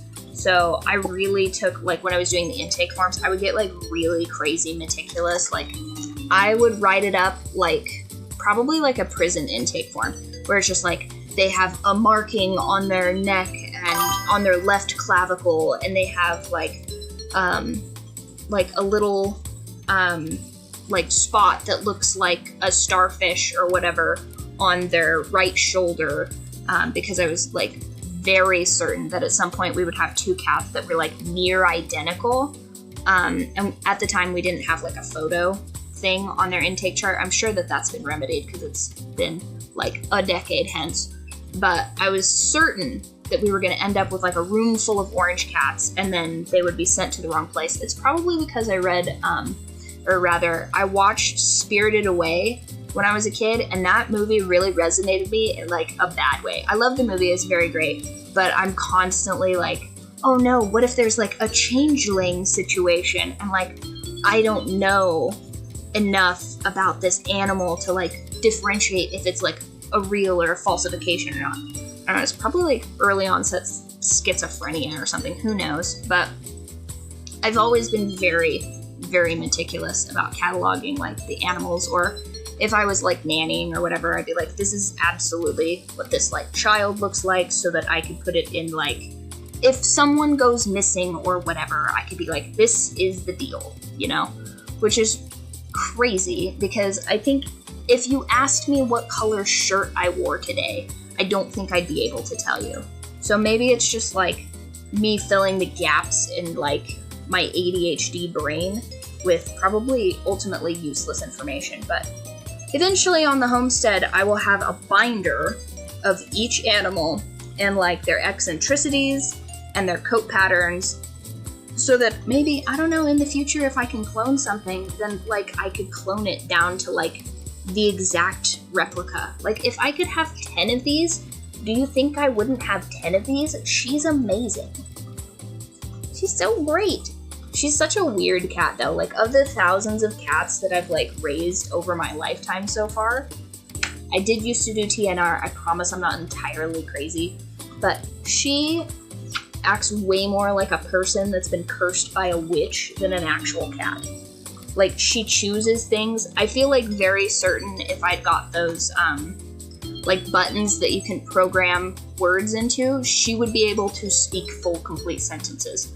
Which I've never gotten that vibe from a cat in my entire life. Like, don't get me wrong, I love cats, but, like, it's a cat. Like, I wouldn't expect a cat to have, like, a parrot's level of speech, but I very much believe that if I gave this cat access to, like, a Stephen Hawking level speech board, I think she would be able to talk like that, which is nuts. Her brothers are definitely not on that level. They're sweet, wonderful cats, but they have, like, a 5-word vocabulary, like, at best. I mean, to be fair, though, they're orange and they're sharing the brain cell, so... Oh, come on, don't look at me like that. I'm not even disparaging you. I'm talking you up, honestly. And because we have twin cats, they've each chosen a person, so, like, the one cat is obsessed with my partner and the other cat is obsessed with me, which I love, because he's, like, my little chore buddy. He goes out and he, like, collects the eggs with me at the chicken coop, and he's just, like, my little go-to, like, outside buddy. I think part of that is because our dog, like, sort of raised him, rest in peace. So he's kind of like a puppy cat, and he just, like, wants to go and do, and he's partially arboreal, so sometimes he'll just, like, be up in a tree near what I'm doing, which is kind of nice to have that kind of, like, aerial lookout. Very sweet of him. And his brother, I need to make a skit of these two, which is, like, are you guys familiar with the brother, may I have some oats? Because that is absolutely these two.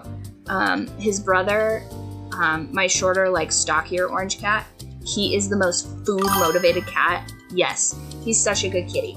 Like, for example, this is probably TMI, but at one point he was doing a bunch of DMT. So pretty much when cats eat like the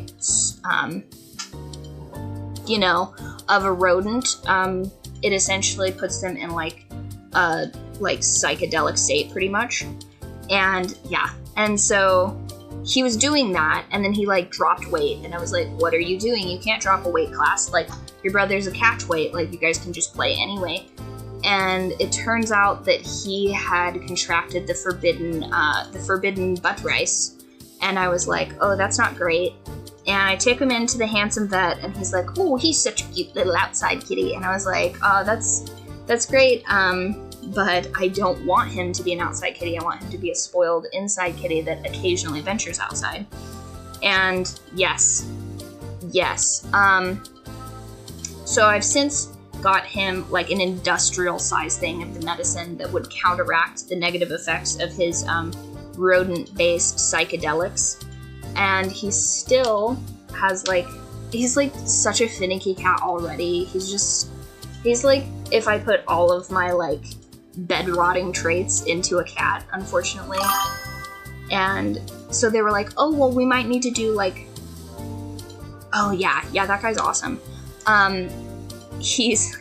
So essentially the vet asked me, they say, do you have like a fecal, like do you have that? So traditionally in like veterinary medicine, you don't just treat for parasites, you do like testing to see like what parasites are in like your blood or your urine or your, whatever.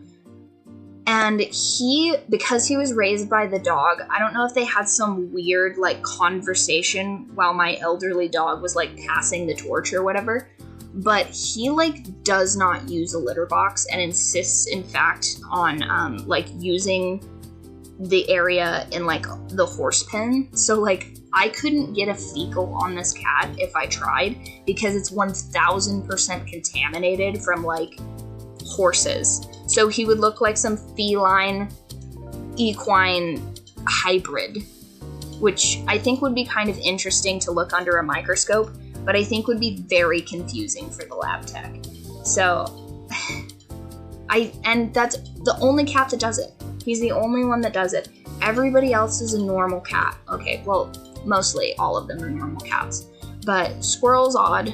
Squirrel, I think that she would probably use like a human toilet if I gave her the option, which I don't. I very much every day fear that I'm gonna walk in there and she's just gonna be using it like, there was some 90s movie where somebody did that. Does anybody remember what that was?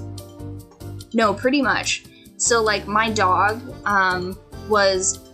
he was interesting in the fact that I literally had him, I like found him in the desert, and then he became like my best friend, and I took him everywhere with me. So this dog had like parameters that I don't think like a regular backyard dog would have, because he was like a travel dog, and also he was like a herding breed. So I think exactly, like I think it'd be kind of cool if they did that, but I worry every day that I'm gonna go in there and she's just gonna be doing it herself, which is crazy. So anyway, I take this dog and I raise him, and he's fantastic and amazing. But he has this peculiarity where he like will only do his business in like what he deems to be like weeds or like tall grass and stuff like that, because he knows that like a lawn is for recreational purposes, not for like using the facilities in, which I'm like, okay, whatever. I did not train him to do that, because I grew up on a farm and I was doing like a lot of farm management stuff at the time when he was growing up. And so I would like turn to see him, and then he would just be in the middle of a field like doing his business, because he's like, oh, like God forbid he be like near a yard, which was kind of cool because my landlord at the time was like, somebody's dog is using the lawn. And I was like, I can tell you with 100% certainty that it's not my dog. Just don't ask me to explain that, because it's weird. Like, I don't know why he would choose to do that, but he was 100% the best dog ever. I don't ever think that I'm gonna have a dog that's gonna like probably compete with him, unless it was like, I don't know, some like Ivy League like livestock guardian dog or something, because like that dog literally came from nothing and became the best dog ever. I'm gonna get like kind of emotional about it. He was a great dog. I miss him a lot. He was a good boy. You know, having a good dog really makes you appreciate them for them, because I've had kind of like meh dogs before, and it really is, I think, based on personality. Like, you can train a dog as much as you want, but it's like sort of the starter build of what you get for a dog. Because like my family used to have hunting dogs, and like they're such spazzes. I was never a big fan of hunting dogs, but a good like working herding dog, 10 out of 10. But yeah, he trained the cats super weird. That dog was so good. He could find a cat like nobody's business, and not like for nefarious purposes. He just knew that I liked them. So at one point I was, there's a thing that you do in the country where you set like traps for rodents because they eat your crops and stuff like that, and then you can turn around and like repurpose their their tiny rodent whatevers to like other things. Like, you know, you can feed like local wildlife or whatever that would have consumed them anyway. Although that does usually end up in your trap being stolen and drug off into the wilderness, which happened to me on a couple occasions. And that dog was super good at preventing that. He was just like the best boy ever. It turns out he was secretly fighting this like one-man war against all of these gophers, and then like the moment that he was laid to rest, there's just like an army of like gophers that like just like took over this one hillside. It was insane, which can lead, I think, to erosion, so not the best. But just the fact that he was like punching in every day to do something like that, like what an awesome dog. So yeah, he was fantastic. Great dog. 10 out of 10. But we were walking to like empty my catch of the day and feed this like army of barn cats that I have, which one day I will have another army of barn cats. 10 out of 10, highly recommend it. Get like a good like dozen barn cats. Yeah, he was fantastic. Honestly, I'm gonna erect like a huge like headstone at our like final like homestead place, and it's gonna have like a beautiful like maybe apricot tree or something like that atop of it. He's like total place of honor. Best dog. So we're like, you know, emptying the catch of the day, and I'm like handing out gophers to these barn cats because they need more protein, right? And I'm like routine deworming them anyway, so it's like whatever. Which gets expensive, but like honestly worth it to not have like 10,000 rodents like sneaking into your shop to like, you know, I do value rodents for what they do, but as far as a prey class goes, like huge pain. And luckily we live in a region where there aren't rats, so I don't have to feel as bad about like helping along nature essentially. So these rodents will like get into like wiring in vehicles and like tractors and stuff like that, and like eat the wiring, and they'll like they're like not hygienic. Outside mice, inside mice super cute, outside mice pestilence, terrible. I mean, I think Australia has a problem with rats, not mice, but it causes tons and tons of problems and damage. I would much rather have a bunch of rabbits than a bunch of, like, mice, specifically. Yeah, oh, don't make the mouse sad. But anyway, I'm getting, for sure, here. Yeah, that's probably good. Doo-doo.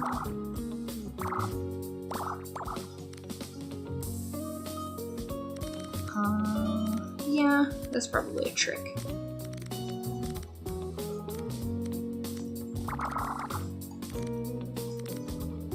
Pew.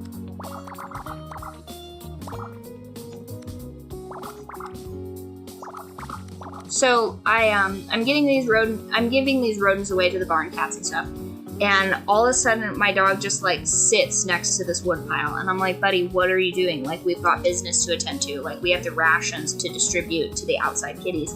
And he just, like, will not move not an inch forward. And I'm just like, okay, you're being ridiculous. And he's looking at me like, no, you're being ridiculous. Like, this is silliness.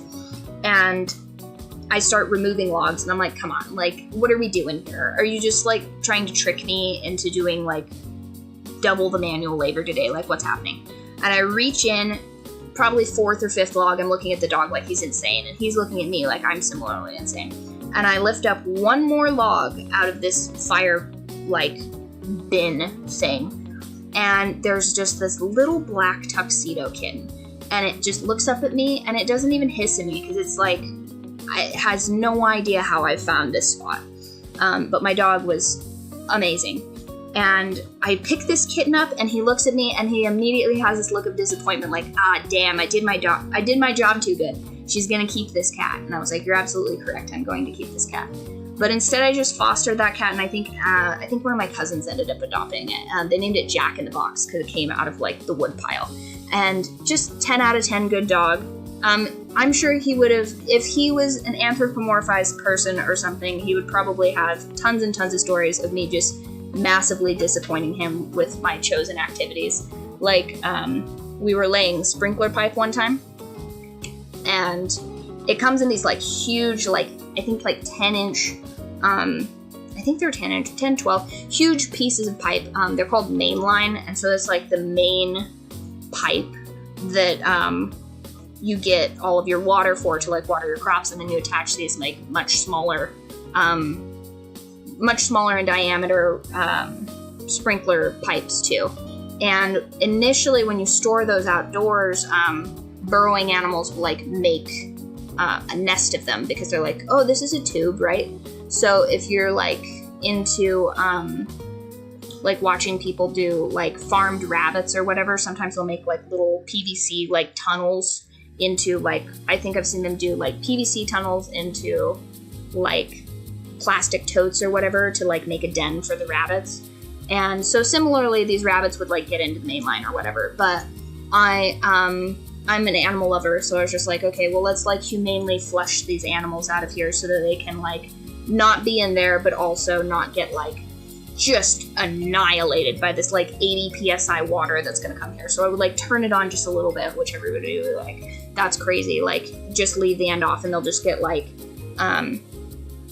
water parked out of there, essentially. But, like, I would imagine that's quite traumatic. So I'm sitting at the end of this pipe, like, just ready to, like, goalie catch whatever comes out of there, and this huge, like, has seen, like, death and the beginning of the universe jackrabbit pops out. I do a quick scan of life, no bueno. It's clearly, like, not done well in that pipe, and I'm like, okay, well, that's unfortunate. Somebody's probably, like stashed this in here as, like, a late night snack later, so unfortunate. So I put him to the side, and then coming shooting out there is this, like, absolutely drenched rat creature, and I'm like, oh god, that's terrible, but I feel signs of life. So I'm like, okay, I'm gonna, like, bring this thing back to life. I've got, like, all of my, like, animal first aid or whatever from doing, like, vet tech stuff, so I'm like, okay, like, I'll bring this creature back to life.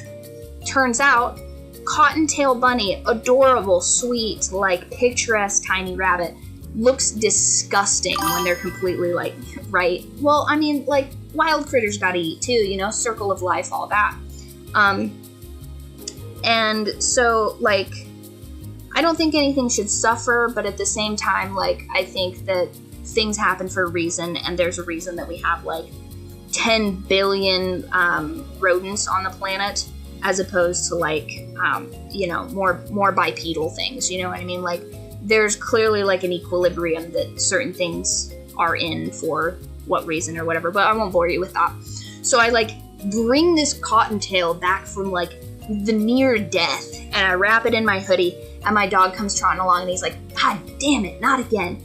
And he was so mad that I'd taken, like, what he would describe as one of his mortal enemies, which is either a rodent or a bird. Hates birds. Hilarious, right? And he's just not a big fan of birds. If there's not a Y in that, he's not a fan. And so he nearly annihilated himself trying to chase this one big bird, so that was, like, a fun veterinary trip. Because he actually, like, got caught in some stuff, and he was just like, I almost got the bird, though, and I was like, that's crazy. So I bring this rabbit back to life, and I didn't know at the time, because I'd never caught a wild rabbit before, or really had any rabbit in distress at all. I'm putting it in like a dark place to like have it slowly come out of like essentially shock, because it's been like cannon shot out of a pipe. And I'm like, oh, this poor creature. And I'm like making sure that it's like, you know, it's clearly in shock, but it doesn't have, like, it's not emaciated. It's not any of these other things that I worry about. It's plenty hydrated. So I was like, okay, it just needs like a cool place that it can like quietly like acclimate back into light and all of that. And then it'll groom itself. And then if it's looking alert and good and stuff, then I can release it back into the wild. And then I tried to release it back into the wild, and it made a sound that rabbits make, which mimicked like a child, which was horrifying. Didn't know they made that noise when you picked it up, because I'd only ever like held like regular bunnies before, and I was like, that's insane. But then eventually I let Susan, the cottontail, go back outside, and she lived in our woodpile for like years, and it was great. And the dog would like side-eye her and be like, Susan, and it was hilarious. But the dog was not a fan of me doing like any kind of wildlife rescue or any kind of, I mean, he didn't mind fostering, because I did foster a number of kittens over the course of years and stuff like that. He was definitely more of a fan of the ones that came from the shelter than the ones that were feral barn cats that I was taming and rehoming while I spayed and neutered the entirety of their colonies. He's definitely more of a fan of those, because they like just start out nicer than feral cats. Feral cats bite and hiss. And luckily I still have all of my fingers. It was not a Wendigo, although I was so certain there was a Wendigo out here the other day. I actually had, I have a whole Substack about it, because I was worried that there was a Wendigo, because my rooster tried to murder himself, and it was, I think it was in October too. It was just terrifying. I'll find a link to that. Where are we at with? But it's spooky out in the Pacific Northwest. I'll tell you that. Substack. Yeah, I'll make it so you don't. Whoop, Substack.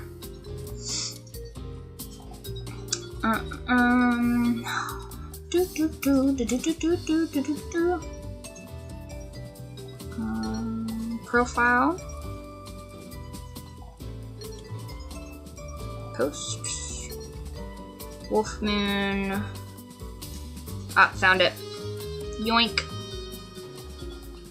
I'm getting better at searching stuff up, you guys. You guys are teaching me. Okay, so here is that, if you're interested in Wendigos. Although I don't think there's technically, I don't live in Appalachia, so I don't think Wendigos are technically like a native story to over here. I think over here is just Bigfoot. I think that's the thing over here.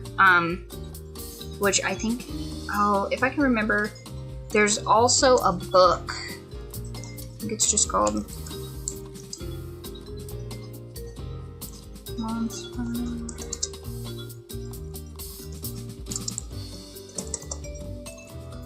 I'm probably not going to be able to find it. Ooh, did I find it immediately? Oh, nice, nice. Let me find the Goodreads for it. Hell yeah. So if you're into like monster stuff like that, I read this book. It was actually pretty good. I think the premise of it is like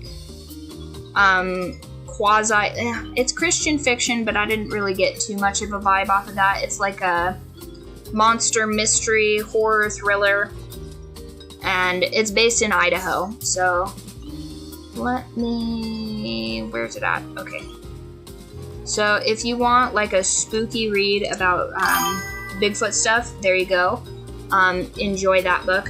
It was a real page turner. That one I got recommended by a very sweet old lady. I can't imagine what she was doing reading that, but nevertheless. Oh, I should probably add that to my Goodreads, that I did in fact read that. I'm trying to catalog completely all of the books that I've ever read, which is probably also pretty autistic coded. But when I was young, very much younger than I am now, they used to, when you were teaching like children to read and stuff, they used to give you a packet of all of the books that were available to you. And it was like, I think it might have even been some sort of like program or something. I don't know, maybe this is just like rural education stuff. But they'd give you a packet and it was like author, title, reading level or whatever. And I had a goal when I was just a wee one that I was going to read through every book on that list. And then when you would finish reading the book, you would go on the computer and you would take a quiz to like prove that you'd read the book. And a couple of times I tried to cheat and just take the quiz without having read the book because I was like, I'm super smart. I could probably discern the plot devices and hop on pop. And it turns out that I could not, because I was in, what would that have been? 2nd grade, and I was trying to extrapolate Dr. Seuss, out of the ether with a 2nd grader's brain, which was, I could totally do it now. I could be like, yeah, I absolutely know exactly the rhyme syntax of this book. Like, of course I read that book. But yeah, that might be just more autistic childhood moments. Okay, so let's get back to this. Probably enough fun times in Autist Land. 1, 2, 3, 4, 5. Nothing.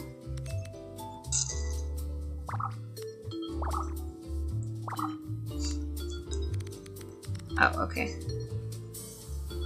1, 2, 3, 4, 5, 6, 7, 8, 9, 10, 11. Probably nothing there.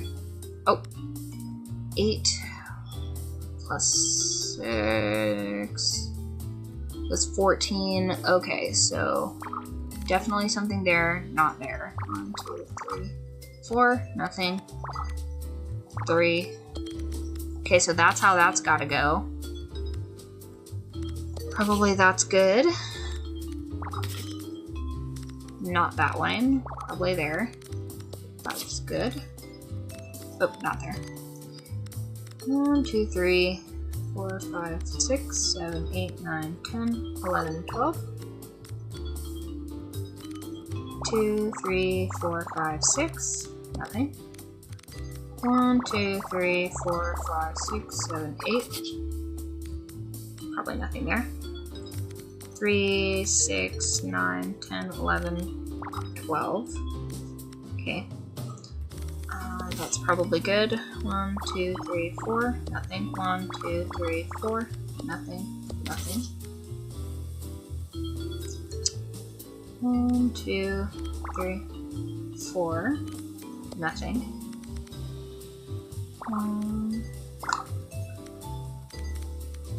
4, 5, 6. Nothing. Wait, how do you play this game? Oh, this game is basically like Sudoku and Minesweeper. So each of the cheeses is a filled square, and each of the X's is an unfilled square.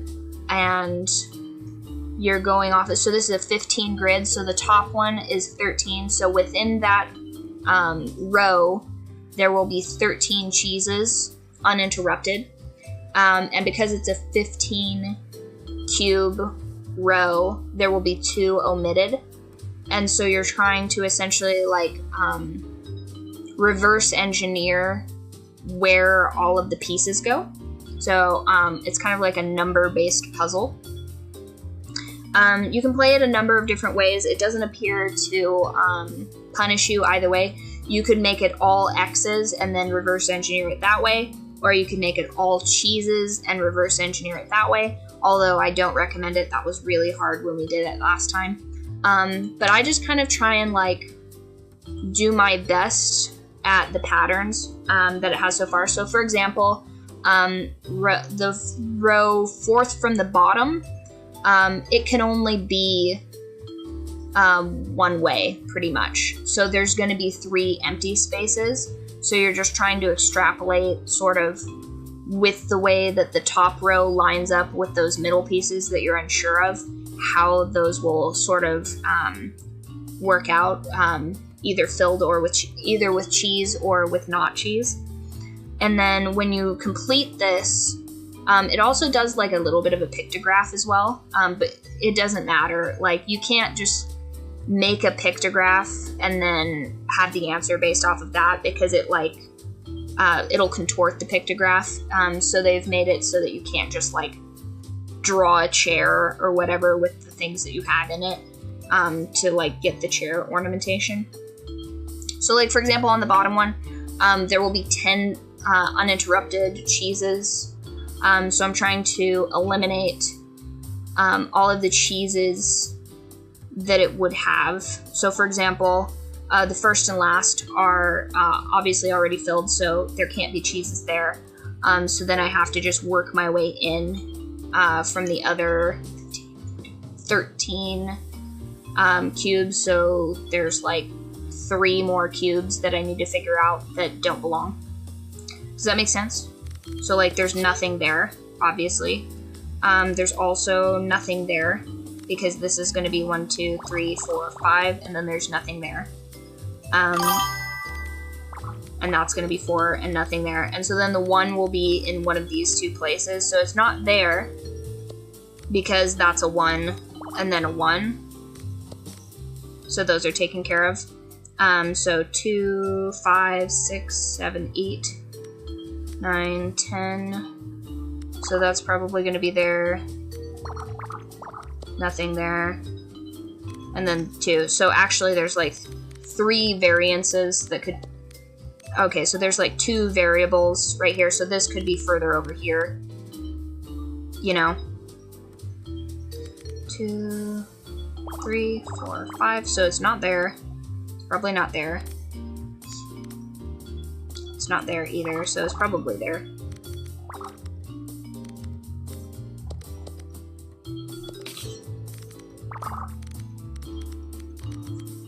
3, 4, 5. See? 1, 2.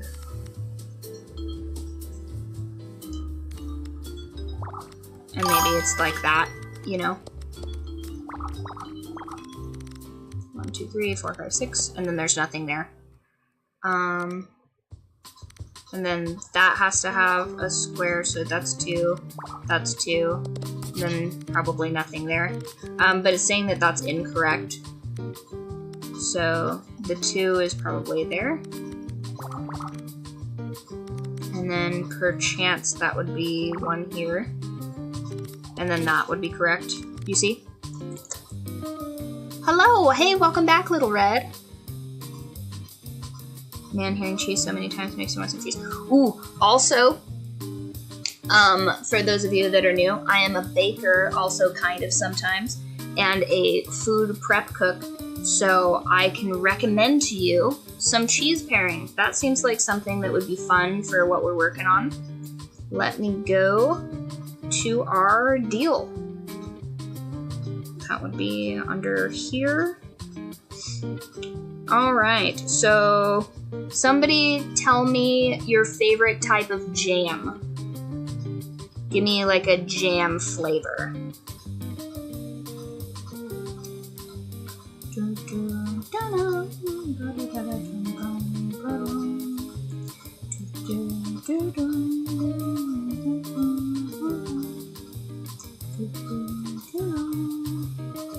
All right, time's up. I found it. So, does anyone like peach, pineapple habanero? Oh, perfect. I have one for that. So we have a peach cherry jalapeno at our work. So that one is that one's really good with a like a sharp either cheddar or where did I put my spicy? Oh wait, it was in the Valentine's Day one. 1 second. Or was it Mother's Day? Okay, I have both of those, yes. So, Valentine's.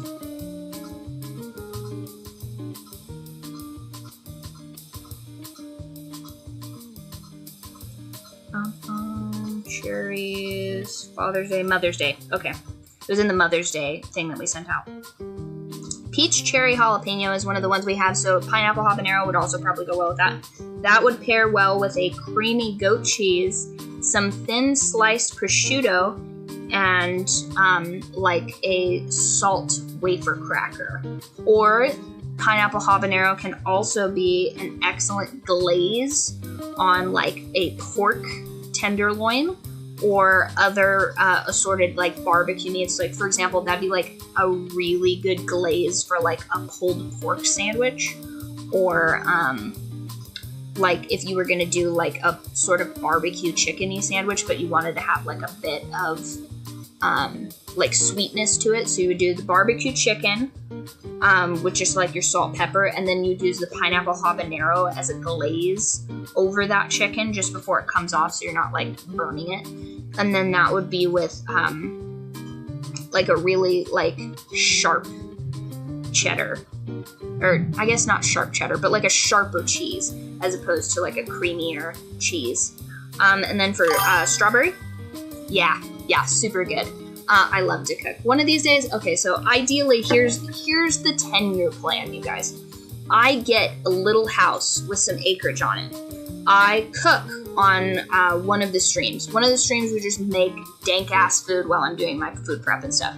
So if you guys don't cook, I teach you to cook. Oh, also right now, oh, hell yeah.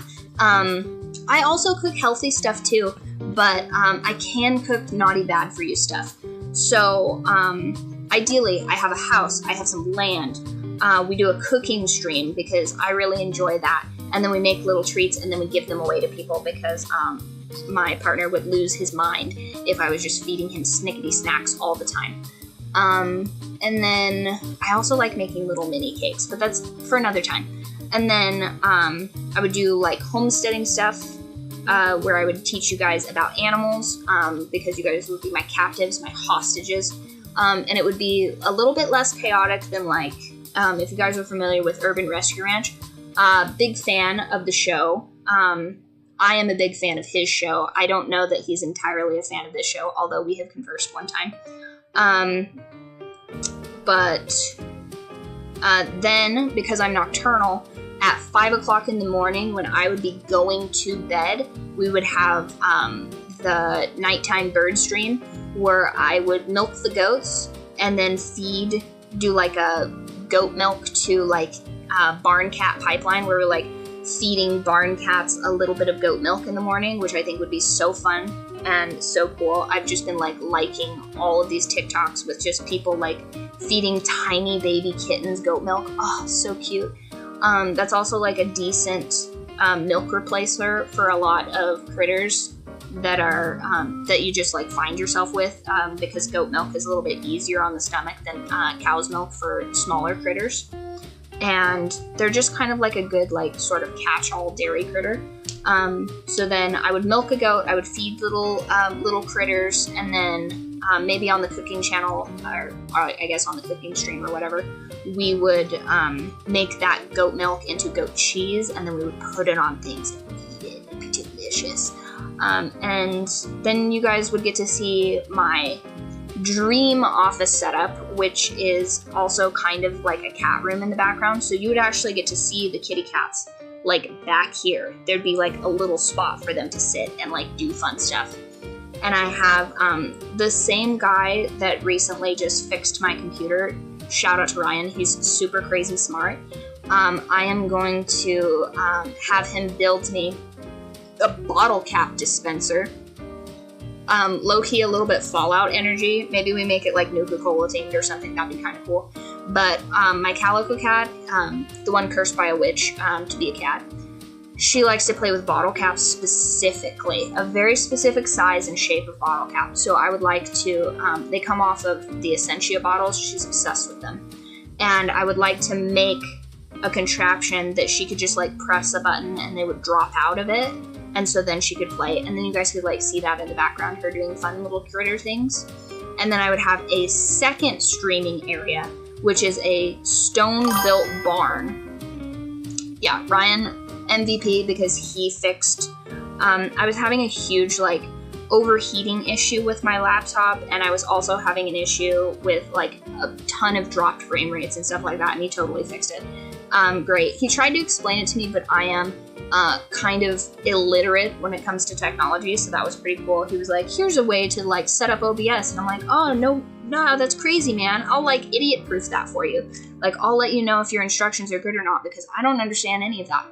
Just like, oh no, the little mouse is upset with me again. It's okay, little mouse.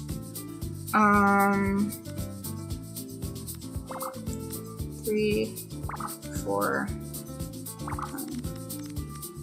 doop. Oh, wait, no, that's not true. 1, 2, 3, 4, 5, 6, 7, 8, 9. Uh-oh, so that can't be there. So it must be there. Right, and then that's a 3, but not there. Oh, so that's done. That one's done.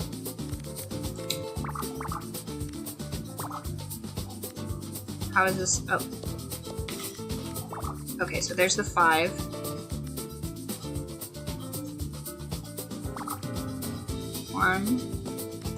Okay, so that one's done.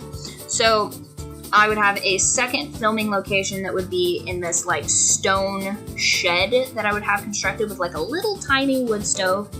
And that would be, I don't know, probably the autism, maybe, I think it's that tism riz you guys are feeling.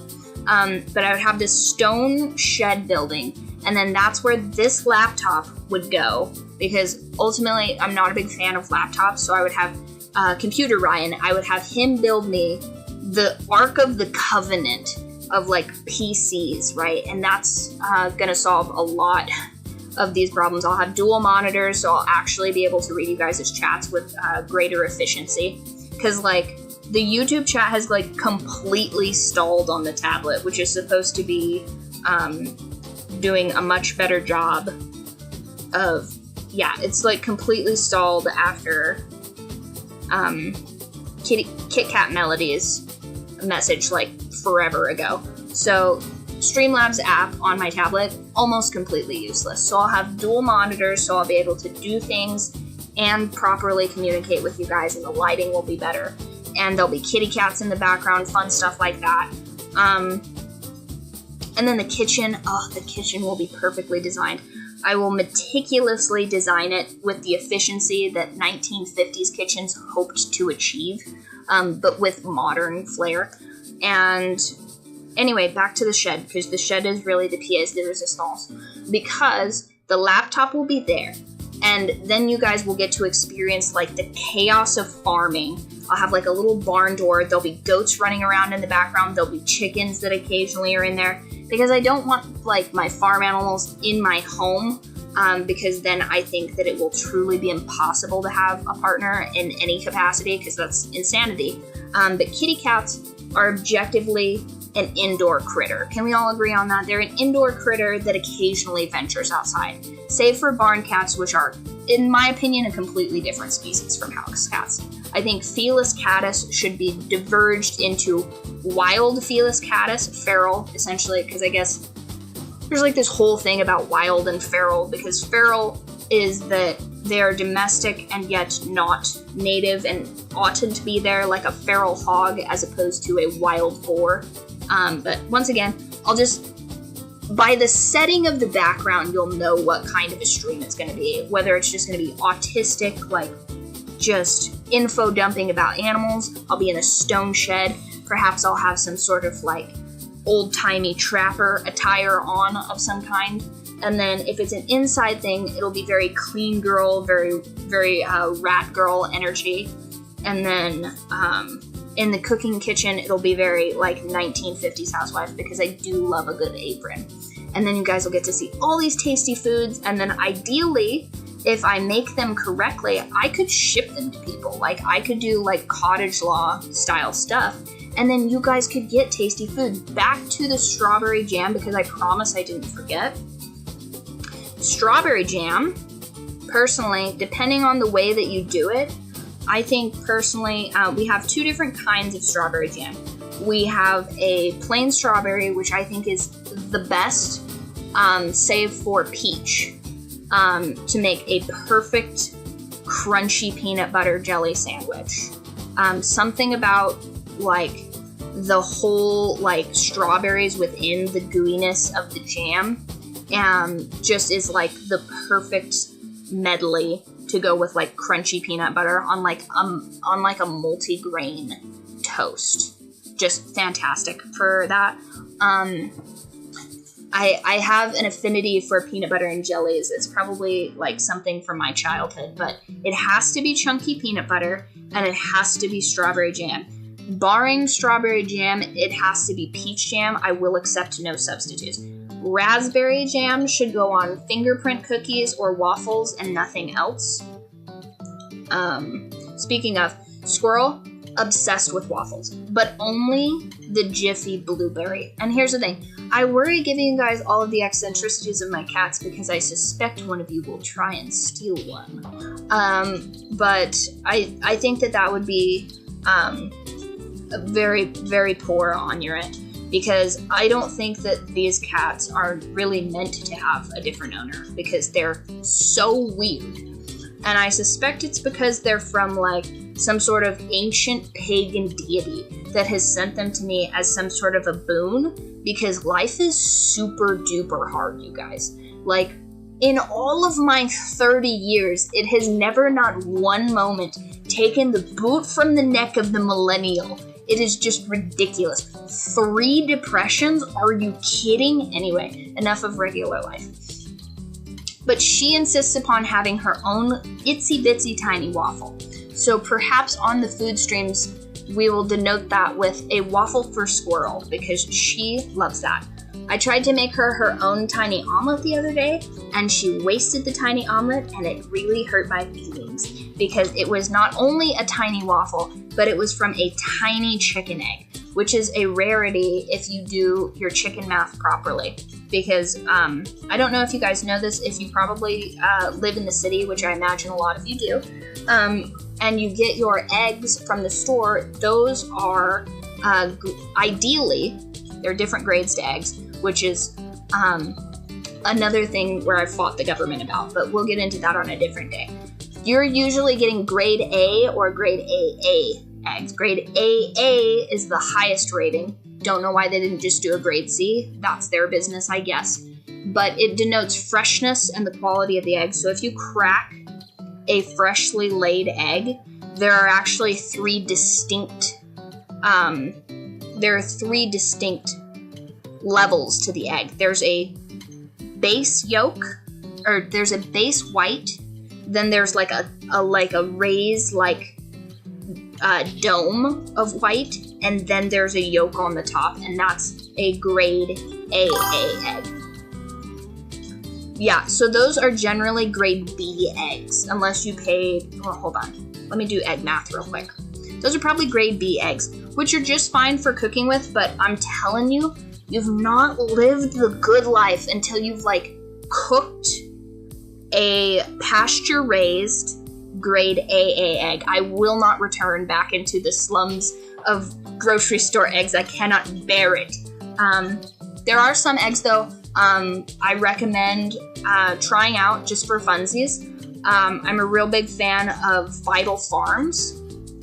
They have, if you want to be real bougie, they have a version that is all colored eggs. So it's all, I think they're blue eggs. I think it's called True Blue. And all dozen of the eggs, blue eggs. And they are, I believe those are pasture raised. That's what I was buying before I decided to go into the chicken business. And they're fantastic. But they're also when last I was buying them, they were $10 a dozen, which is crazy. Okay, so how many eggs is that? 60 eggs. So that's 15 divided by 60. Yeah, those are absolutely grade B eggs.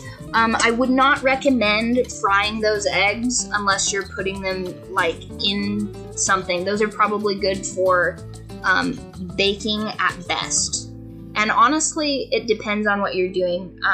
If you're wanting something to rise, if you're making bread or something, yes, those are the best eggs that you can get at a store. Now, there are different types of eggs. So, for example, cage-free eggs, trash.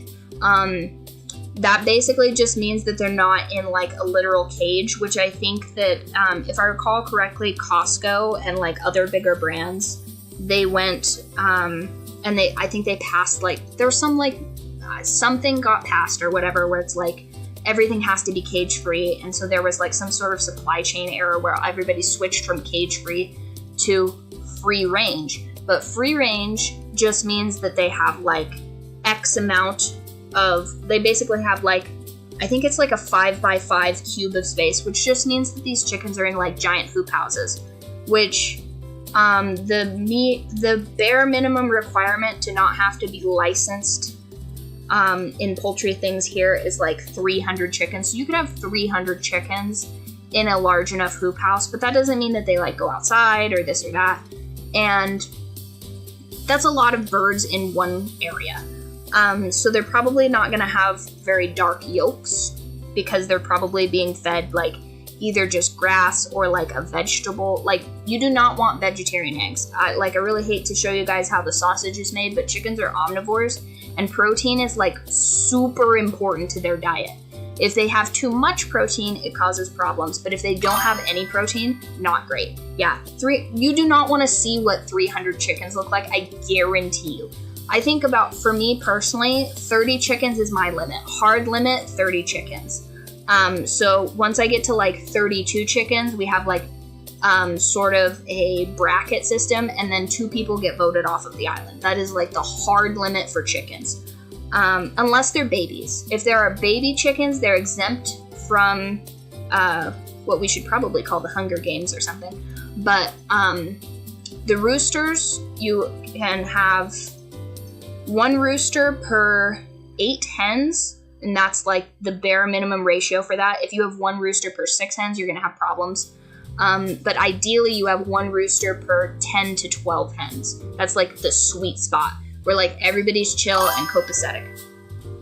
Yes, I actually was tidying up around the chicken coop the other day. I cut myself and I went to collect eggs instead of just washing my hands because I didn't have any like truly sterile water out there. I have like rainwater or whatever, but like I don't trust the microbes on that for like open wounds and stuff. I'm not trying to like dysentery myself Oregon Trail style, you know what I mean? So I was like, okay, well, I'm just gonna let this, like naturally sort of close itself, and then I'll like administer first aid when I get home. And the look Praline gave me, which is if you follow me on Instagram, she's the like cream colored chicken that's got like this little like caramel drizzly thing going on in her feathers. She's incredibly intelligent and super naughty, and she was like piranha about it, and I was just like, knock it off, that's crazy. But yeah, they get ballistic about that. So if they get any kind of cut or wound, there's a special cream that you put on them that's either dyed blue or purple that'll cover that so that they don't look at it. So every year, and I promised I'll circle back to the egg thing, I did not forget. The chickens every year on Pagan Easter, and I know it's Pagan Easter because it's the exact same. I'm convinced that Pagan Easter is decided. I think it's Ishtar or something like that. Let's see, it's in March. It's my friend's birthday too, which is pretty handy. So I text him and I was like, a wonderful Pagan Easter to you. It was it May? No, I think it's March. I think it's in March. Yeah. So Pagan Easter this year was the 20th of March, and the chickens know what day Pagan Easter starts. And once again, I think Pagan Easter is determined based off of the day that the chickens just decide everybody can get it. My roosters just square up, but they're kind of dingbats because like I've raised them all. Like none of them are from anywhere else. I've either purchased them as like day-old chicks, or I've literally hatched them from eggs. That's how every rooster on my farm has existed, which is very difficult to like decide who gets to stay and who gets to go. But the ones that I get from other places tend to have not the best temperament. So those ones are easy to like vote off the island. But I have like my main 4 right now, which technically counts as 3 because my neighbor is supposed to take one, but that's like a story for another day. Eventually I will also have like cameras in my chicken coop so that you guys will be able to like kind of check that out. But I'll have to probably put like a time gate on there because like I think it would be tragic for you guys to see if like a predator got one of them or something. I think that'd be terrible, but it would be kind of cool to have you guys as like sort of my low-key security team. Like if you guys were like, hey, by the way, something's in the chickens or whatever, and like wake me up, that would be sick. If you guys could talk to the chickens, that would be cool too, if I could set that up. Anyway, So, the chickens are nuts, and pasture raised is truly the best, but it has the highest cost associated because you have to have the land to have the chickens. So in the winter, I house my chickens because I don't want it to look like, if you guys are familiar with the game The Long Dark, the predators get real crazy in the winter because there's not a lot to eat. And I really do truly feel for them, but the chickens are not how they do that. There's plenty of upland game and stuff like that. And so far, me and all of like the wild critters and stuff have kind of an understanding. They don't bother me. I don't bother them. That's kind of like the best way to live like out in the wilds or whatever, is where you're not just like constantly making enemies with your neighbors, human or otherwise. So like I haven't had a single problem with coyotes.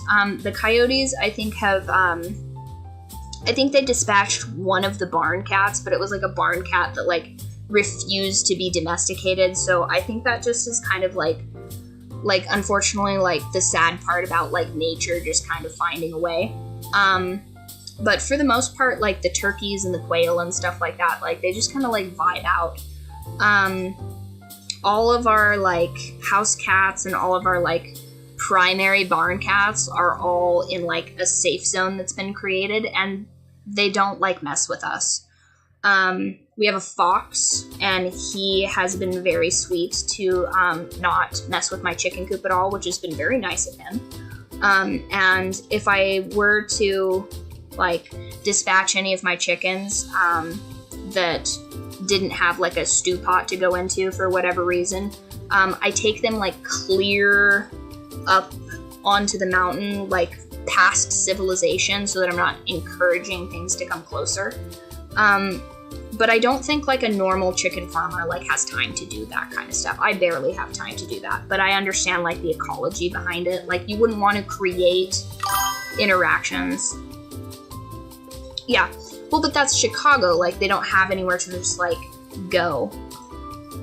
I will, if it, in the future, if it's mine, I'll do that. But like, I'm trying to respect like the privacy of like my landlord and like neighbors and stuff like that. But if I have my own compound, like I'll tell you guys that. But you guys have to like behave and not just like show up at my house, because I do like Second Amendment stuff. So I've never been a fan of like people that just show up at your house unannounced. Not a fan of that. But maybe I would do like tours or something like that, like in the future if I got like mega famous or something, which I doubt. But eventually like the internet just like learns stuff about you, so it's like whatever. But yeah, I would love to do like a meet and greet with all of the animals where I just like am like, this is this chicken and this is this goat and that kind of stuff. I think that'd be fun.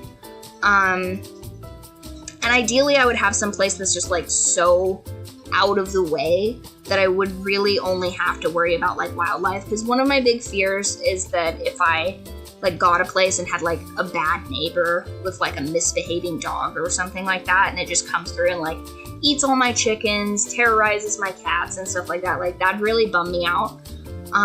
Because legally, like trespassers are trespassers, right? Because we live in the Wild West over here. But I'm not a big fan of doing that if I don't have to. So like I'm more of a proponent of like sort of trap, neuter, release stuff, obviously, historically. But for example, we had a neighbor that their dog just kept escaping and like murdering all of their chickens. And I was like, that's so tragic, but that would never be me, because the neighbor would, here's the cool part about like farm stuff is that there's literally a price tag attached to all of your livestock, which is sad, but also very handy.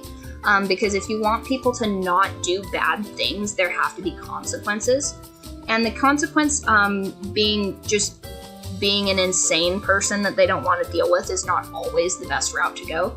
So for example, I recommended to my neighbor, I'm like, listen, they killed like 4 or 5 of your chickens. The market value for a chicken right now, or at the time, was $20 a chicken. So I'm like, $20 a chicken times 5, like that guy owes you $100. And if he doesn't give you $100, he owes you that dog, which you then neuter and rehome, and then it's no longer an issue. Well, thank you for coming in. I'm gonna try and do another. The royal we. Streams are Monday and Friday until anything changes. I'm probably gonna try and do in the future like a movie night or something like that on Wednesdays, or maybe like some sort of a reading thing. I'm always on Discord, so you guys are more than welcome to join the Discord. Hit me up whenever. But right now I just only have the 2 days that I can stream because it's like the heat of the summer. And that's when like the most of my like baking and like day job prep work and stuff is. But in the winter, we just rock out. Wednesdays will probably become a big deal in the winter because one of the guys in my work likes to take all of my shifts in the winter, which is fine. He's like building some sort of like vehicle empire. I don't know what he's up to, but good for him. And so back to eggs.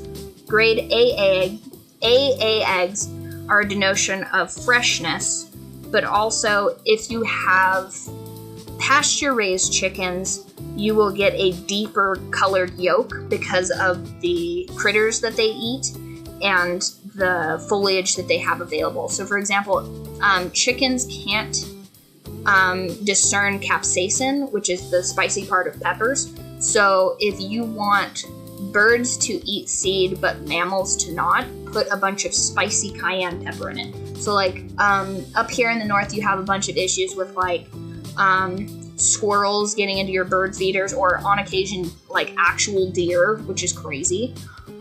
So you can just like pour cayenne pepper into it and the birds can eat it no problem. It actually makes the yolks of their eggs more orange. Peppers and marigolds will do that. So they can eat those things and it's good for them. But it also deters things like mammals that can not process spice. So you don't find that really in grocery store eggs because they're either like a pale yellow, which means that they have I think it's like primarily like a vegetarian diet. If they get too much green in their diet, like if they're eating like my kale plant, which they did, they'll get like greener, like it'll be more of a green tinge yolk, and that's perfectly fine. That's perfectly acceptable. But their diet plays a lot of a part in what color the yolks are. The paler yolks are not necessarily less healthy, but they do have less nutrients than the darker yolks. And like I said, the fresh eggs, like at one point I had a hen literally just like lay an egg in my hand and I was like, wow, that's crazy. And the fresher the egg, it is better to cook in a pan. And then if you give it like 2-3 days, it's actually the best frying egg. And then if you give it 2-3 more days, then it drops to, I think the threshold is a week. A week-old egg is a grade A egg. I wouldn't recommend it. They will eat birds though. Birds are crazy. At one point I went out into my chicken coop and low-key they had like dispatched a gopher and I was like, oh no, this poor little rodent has taken a wrong turn at Albuquerque. This would not have ended well for Bugs Bunny. They eat bones. They love calcium.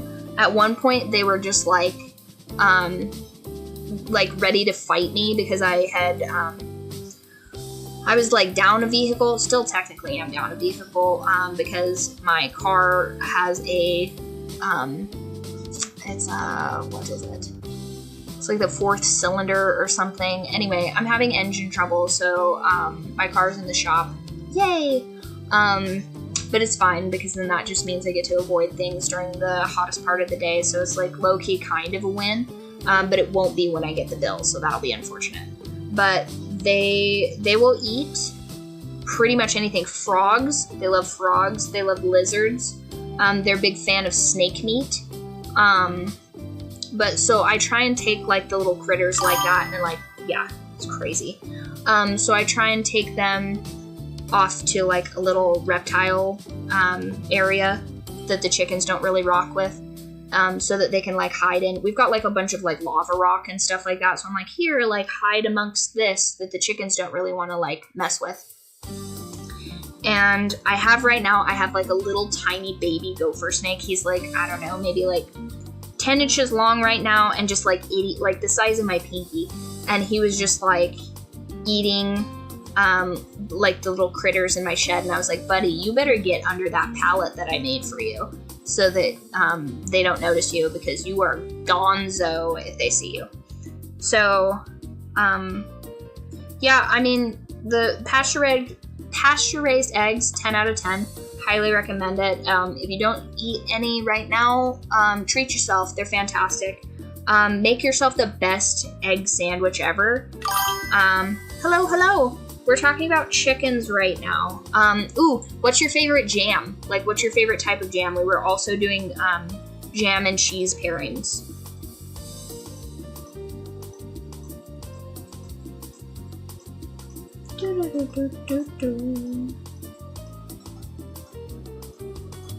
I don't know. Oh, strawberry jam. The strawberry jam makes the best peanut butter and jelly sandwich, and also is the best paired with. Ooh, we also have a strawberry rhubarb, which I don't know if you guys rock with rhubarb, but it's basically like a sour celery. Which I know you're thinking, like, why would you pair that with fruit? It's super freaking good. You just don't eat. If you grow it, don't eat the leaves. Those are poisonous. But like most things that are kind of poisonous, they're delicious in parts. So don't take my word for that. That's not legal advice. I don't know if I'm required to say that or not. But we have a strawberry rhubarb, and that one is the best on waffles specifically because it has this like sort of syrupy texture to it. And it really like gets into like the nooks and crannies of all of the waffles. It'd probably be good on a pancake too, but you'd have to make like a whipped cream moat to keep it on there because it like just down the side like just oozes. And that one, yes, strawberry rhubarb's really good. I think that they had pretty decent strawberry rhubarb jam at like Fred Meyer's, I think. That it's so good. Usually people like strawberry rhubarb because their like grandmother made it for them when they were a kid. And if you ever get an opportunity to, I think strawberry rhubarb is best in like a crisp. So if you ever have an opportunity to do that, it is a springtime dessert because rhubarb comes on in I think March, if I recall. But strawberry rhubarb jam pairs best with tangy goat cheeses, thinly sliced cured meats, and a where's the cracker? It doesn't say the cracker on here. Somebody earlier said, I think it was AE. Is it you, AE? Somebody said pineapple jalapeno. Yeah, it was AE. He said pineapple jalapeno. That would be best as a glaze for like a pork sandwich or like a barbecue chicken. So like right before you take the chicken off, you would glaze it in like a pineapple habanero jam. And then you could make like a spicy Italian kind. Yeah. We also do at the kitchen that I work at. They do a peach cherry jalapeno, which is delicious. I like to do that one specifically. You make. This is also fun party trick. If you're having guests over and you want to be kind of fancy. I don't know if you'd want to see him right now, but one of these days, he's on my Instagram, guys. You can find him. One of these days, I will make him incredibly fat with all of my foods. No, he trains athletes and stuff like that, so he's like super meticulous about his diet. So a lot of the foods that we'll make in the later iterations of like a cooking show in my ideal perfect live stream cinematic universe or whatever, we'll just like ship out to people. So like I'll make jam from the apricots from my like tree because I also plant all of the plants and stuff. There is this wonderful lady. I promise I'm staying on topic. I think kind of maybe I will. There's this wonderful lady that I used to farm sit for, and she does this thing called permaculture agriculture, where if you send her the Google image like top down of your property, she'll tell you where to put all of the plants at your house for it to be beautiful and gorgeous, and also to grow you the most food and stuff. So she'll be like, hey, you should put like a big rosemary plant here because it'd do the best over here, and also put like an apricot tree over here, and your tomatoes over here, and your basil over here. And so she like does this whole like map of like how your house should be laid out, like plant wise, and I'm gonna have her do that. So like here is, no, that's a video. 1 second. So here's a video of, oh, it's like glary. See, so it's like this one is a caprese garden, so you grow your tomato in the middle, and then she shows you like greens and stuff to put around to keep bugs away from it. But I want her to do my whole house like that. Like the whole front yard is just going to be this like moon-shaped garden of stuff, and then we'll get to like walk around the garden and trim stuff and then make things into it. Like Julia Childs meets like Jeremy Clarkson type of situation. By the way, if you guys aren't watching Clarkson's Farm on Prime Video, huge fan of that show. I think that lovely British man has done more to make farming like popular and mainstream than all of the agricultural shows in the last like 40 years or something. Crazy. I have heard so many more people that understand like farming now thanks to him. Highly appreciate it. So a little backstory on that guy. He is basically like some media darling of England. He is famous for doing like driving around in cars and stuff. He was one of the guys for the Grand Tour and Top Gear or whatever. So he's like a very fancy like car driver guy. He drives like all manner of different like I think like automobiles and stuff like that. I think he drives like a Lamborghini tractor and stuff like that too. But in his old age, I think he's 60 something, he bought a farm in England, and then there's this like young put upon farmer that has to like kind of teach him how to farm, and it's so fun. Highly recommend that. Even if you just want something playing in the background, it will suck you in, I guarantee it. But back to strawberry jam. So yeah, I would like to have, I would ultimately like to have like sort of like a sustainable little homestead situation. So then here's the best part of that. If I don't have to leave my house because everything is already there, I'm not like agoraphobic by any means, but I just would rather do things outside at my own home. Like at my previous residence twice over ago, I had an entire garden in the backyard, and I had this beautiful kitchen, and it was really perfectly set up for filming. It was like a great L shape for there, so I could just have like a rocking camera that goes from the garden to like sort of the kitchen, and I barely even had to move anything. And that was excellent, but I had the worst neighbors ever and a terrible, terrible landlord. So then me and my partner got together, and then he had a great landlord, but the layout of his place was just awful. Terrible. I don't know who designed that house, but they should have their license revoked, because just absurd proportions on this house and like how things were. Not a big fan. So now we are renting a place on like a little farm so that I can like dip my toes back into farming and do a bit of homesteading, because that's really grounding for me and nice. So I've created a financial burden that I need to dig myself out of. And I'd like to move on to my own place, and then, like I said, have that girl do like permaculture and stuff, and then we can have like a whole like ecosystem essentially around that. So like I'll show you guys how to make like apricot jam and how to cook it into stuff, and it'll essentially be like low-key, I think, what Meghan Markle thinks she's doing, but an actual person doing that. You know what I mean? Like she's like, oh, look, we have honey from our bees from our backyard. Eventually I will. I think I'm still kind of in the early stages of it.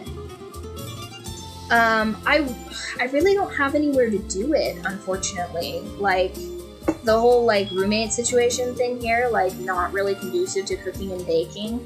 I mean, like, if I like, had access to, like, a kitchen, I would. Like, I have access to a kitchen, but it's tiny and, like, not set up for cooking. I do have a cookbook that I'm working on, though. Yes, so here's the thing. I'm actually doing a project for my mother-in-law, because she's recently retired. She's been a cook for the last, I think, 40 years. And she's actually selling her recipes, so I'm working on a project to reverse engineer all of her recipes, because of course she doesn't have any, because she's a little scamp and she wanted to just keep everything in the old noggin. So I'm going to create a compendium of all of her greatest hits as far as recipes go, and then I'm going to try and also do like sort of a vlog style, like learning the recipes thing with her. We'll see how that goes. She's kind of a private lady, so I don't know that she'll want any of that on camera. But I'm telling you, she makes some of the best food I've ever had in my life. And I went through culinary school. Like, I didn't go through like the upper echelons where I like paid for a degree for it, but essentially the same deal, but to a degree where I can claim no certification, which is very annoying. And I'm not sure why they do those things in like in different programs and stuff like that. Like, oh, if you don't pay us $1,000, you don't get this certificate that basically says that you learned all the same crap as this person that like paid for a certificate. Such a weird system, college. Anyway, she is by far one of the best people that I have ever had cook for me, aside for, I think, Gordon Ramsay. I really thought Gordon Ramsay was just like whatever, but his tomato soup like changed my life, because I had braces on. I know you guys can't tell because I'm just like naturally gorgeous, but I had braces for like 2.5 years, and figuring out like what to eat with that was a nightmare. And his roasted tomato soup and like sourdough, she's a lovely, lovely woman, and she's an excellent cook. And now that she's retired, oh, thank you for following me. I appreciate that.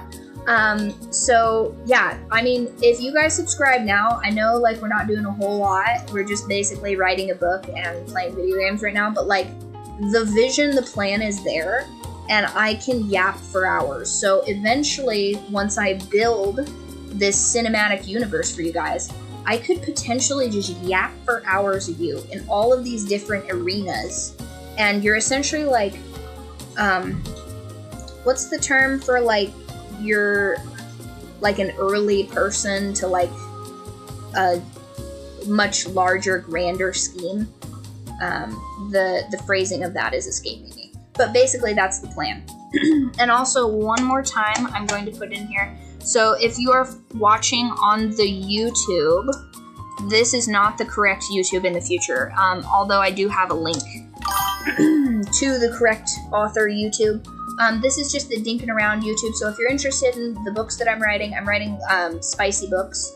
But this is going to be the Dinkin' Around like sort of lifestyle vlog YouTube, and then the author one is going to be strictly about the book. So if you don't care about this stuff, I highly recommend following the author one.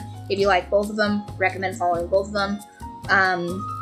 It really makes no difference to me. It's just like what you would like to do as part of the audience. I want you to get exactly what you're looking for wherever you're at. So I wrote a vampire romantasy book, which is going to be book 1 of 3 novels that I'm working on. I have a contemporary fiction that's coming out at the end of this month that is drugs, musicians, untoward coupling between people that probably oughtn't. And Amazon's there. I have a cat that I have to capture immediately after stream. She's been evading me all day. My roommate's cat is blind and developmentally delayed, but incredibly crafty.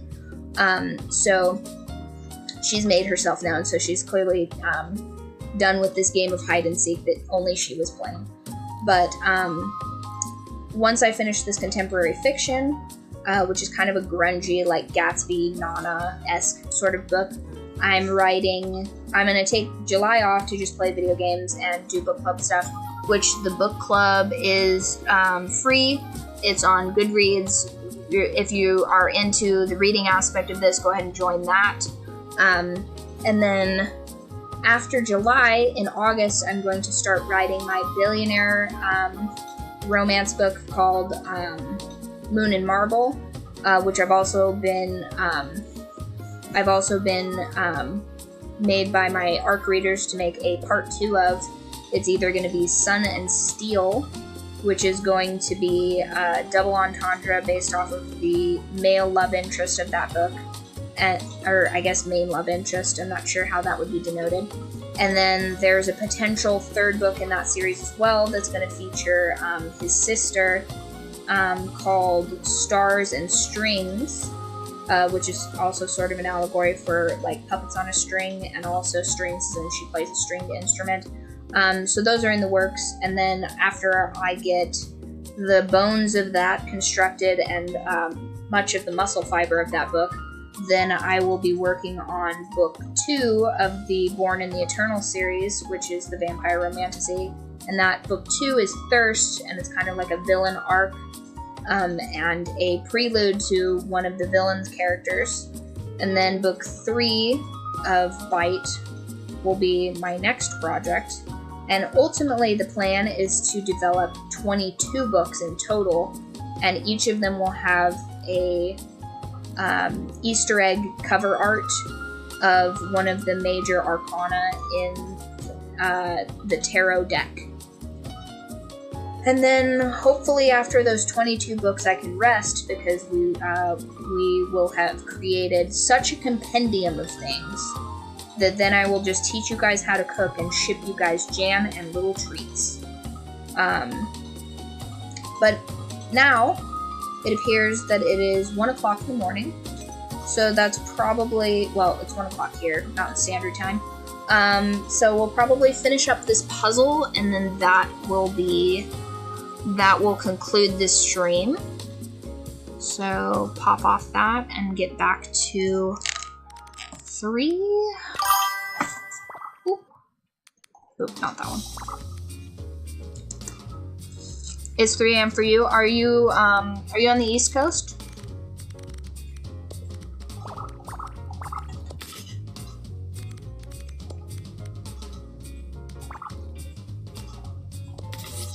Yeah, there we go. 2,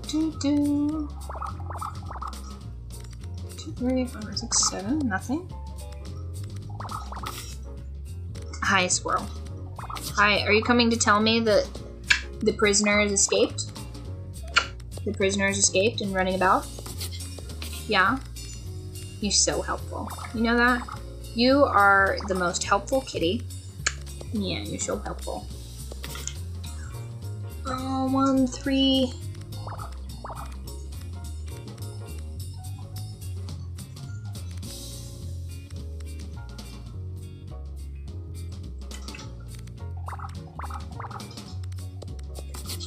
Probably that's good. 1, 2, 3, 4, 5.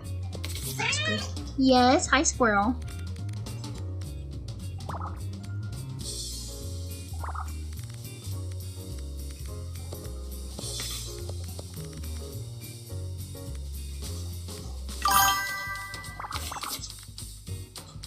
Three, 4, 5. Oh, nice. Yeah, thanks for stopping in. I'm gonna do another stream. I think today is Monday, so I do another stream on Friday. You are all welcome to join the Discord, and you guys can hit me up whenever. Oh, yawning or opening my mouth. Gonna catch a fly? Like the old lady that swallowed a fly? Or did I miss the reference? Long day tomorrow. Hi, squirrel. Squirrel, you're supposed to be helping me with this mouse puzzle. You're an integral part of this. 6, nothing. 1, nothing. 2.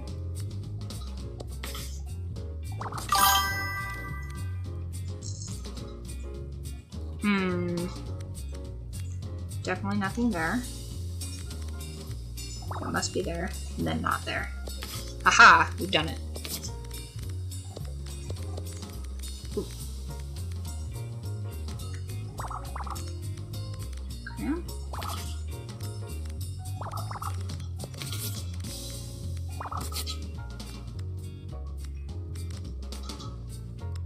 Two. This has to be 4. Okay. This is initiative 2. 1, 2, 3, 4. not there. No, that has to be there, which means not there, which means yes here. Aha, we did it! We did it, you guys. Excellent. Now we have alternate versions of the small lamp. Anyway, if you guys, yeah, it was good talking to you guys. If you like this game, once again, it is called, perfect. Main menu.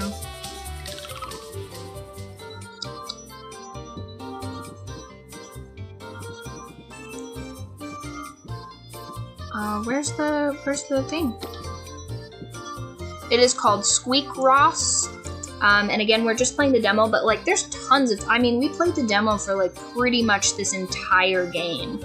So, or pretty much this entire stream. So like there's tons and tons of stuff to do just in the tutorial alone. I think she said she has, I'm assuming that the developer is a girl because look at how cute this little mouse is. But there's, nope, not there. What am I looking for? Play. So there are several pages. There's 650 puzzles. I don't know if that is entirely just furniture and accessories or also their color variations, because there is one of each, it appears. And then you can decorate this entire place, and I think this opens up into other rooms, so you could potentially, I think, break this into different rooms. I'm not even entirely sure how I found this game in the Steam demos, but so far, highly recommend it. It's been very entertaining and very relaxing. I was gonna say, when I started the stream, I was like, oh no, I should probably just like not even do a cam this one because everybody gets upset with me when I'm like kind of low energy. But this game was super relaxing. It's definitely what I needed at the end of my day. So,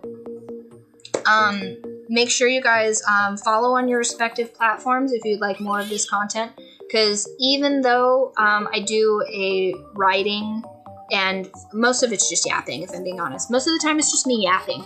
If you enjoy me yapping, follow on whatever platform that you prefer. But if you want to read any of my books, I think I have links to that everywhere on all of them. Eventually, we're going to be doing video game streams as well. I have a couple cozy games to play. I'm looking into multiplayer games. I would love to play games with you guys if you guys are interested in that. The cam is essential. I was trying to like maybe think of doing like a VTuber thing, but I just don't think I have the patience to like, you know, set up the puppet and do all of that. I think it's kind of like annoying. I think I'd rather just like be on here. But I have like hormonal acne, which I know you guys can't see really great because my setup is not like pristine yet. But once we have the HD like setup, I'm gonna get like real upset if you guys can see how like blotchy my face gets. But this game was super relaxing. Honestly, 10 out of 10 for that alone. Definitely gonna purchase this game. And then, yeah, I'm writing books. In the future, like I said, we'll have just like sort of lifestyle streams and stuff like that. I'm working on, funny enough, I'm doing like spicy books, but I'm also working on writing like a children's book about one of my cats. So I can't freaking stay in like one genre. I have like romantasy, contemporary fiction. I've got a couple horror thrillers I'd like to write eventually. So I either need to come up with like some different pen names or something, or I'm just gonna have like a weird compendium of work. But yeah, I appreciate you guys being in here. You definitely made the last 3.5 hours super fun for me. I hope you guys also had a good time. And now I have to go catch my roommate's cat and put it to bed and probably make myself a little snack. Yeah. Thanks guys for being here. I'm glad we finished that last puzzle as well. It was definitely ending on a high note. I think maybe this will be like kind of a go-to game for like sort of low energy streams because it was fun. I wonder if they make like a PvP version of this where like you can visit the other mice. That would be cool. That would be awesome. Like a puzzle, like visit your house kind of situation. Nice. Well, I think that's kind of all she wrote for today. Oh, we can almost end it on 333. We're gonna stay on for another 20 seconds and then try and get this exactly 333. Ideally 33333. Threes are my favorite. Are you ready, guys? We're gonna try and get it right down to the. See how successful we are.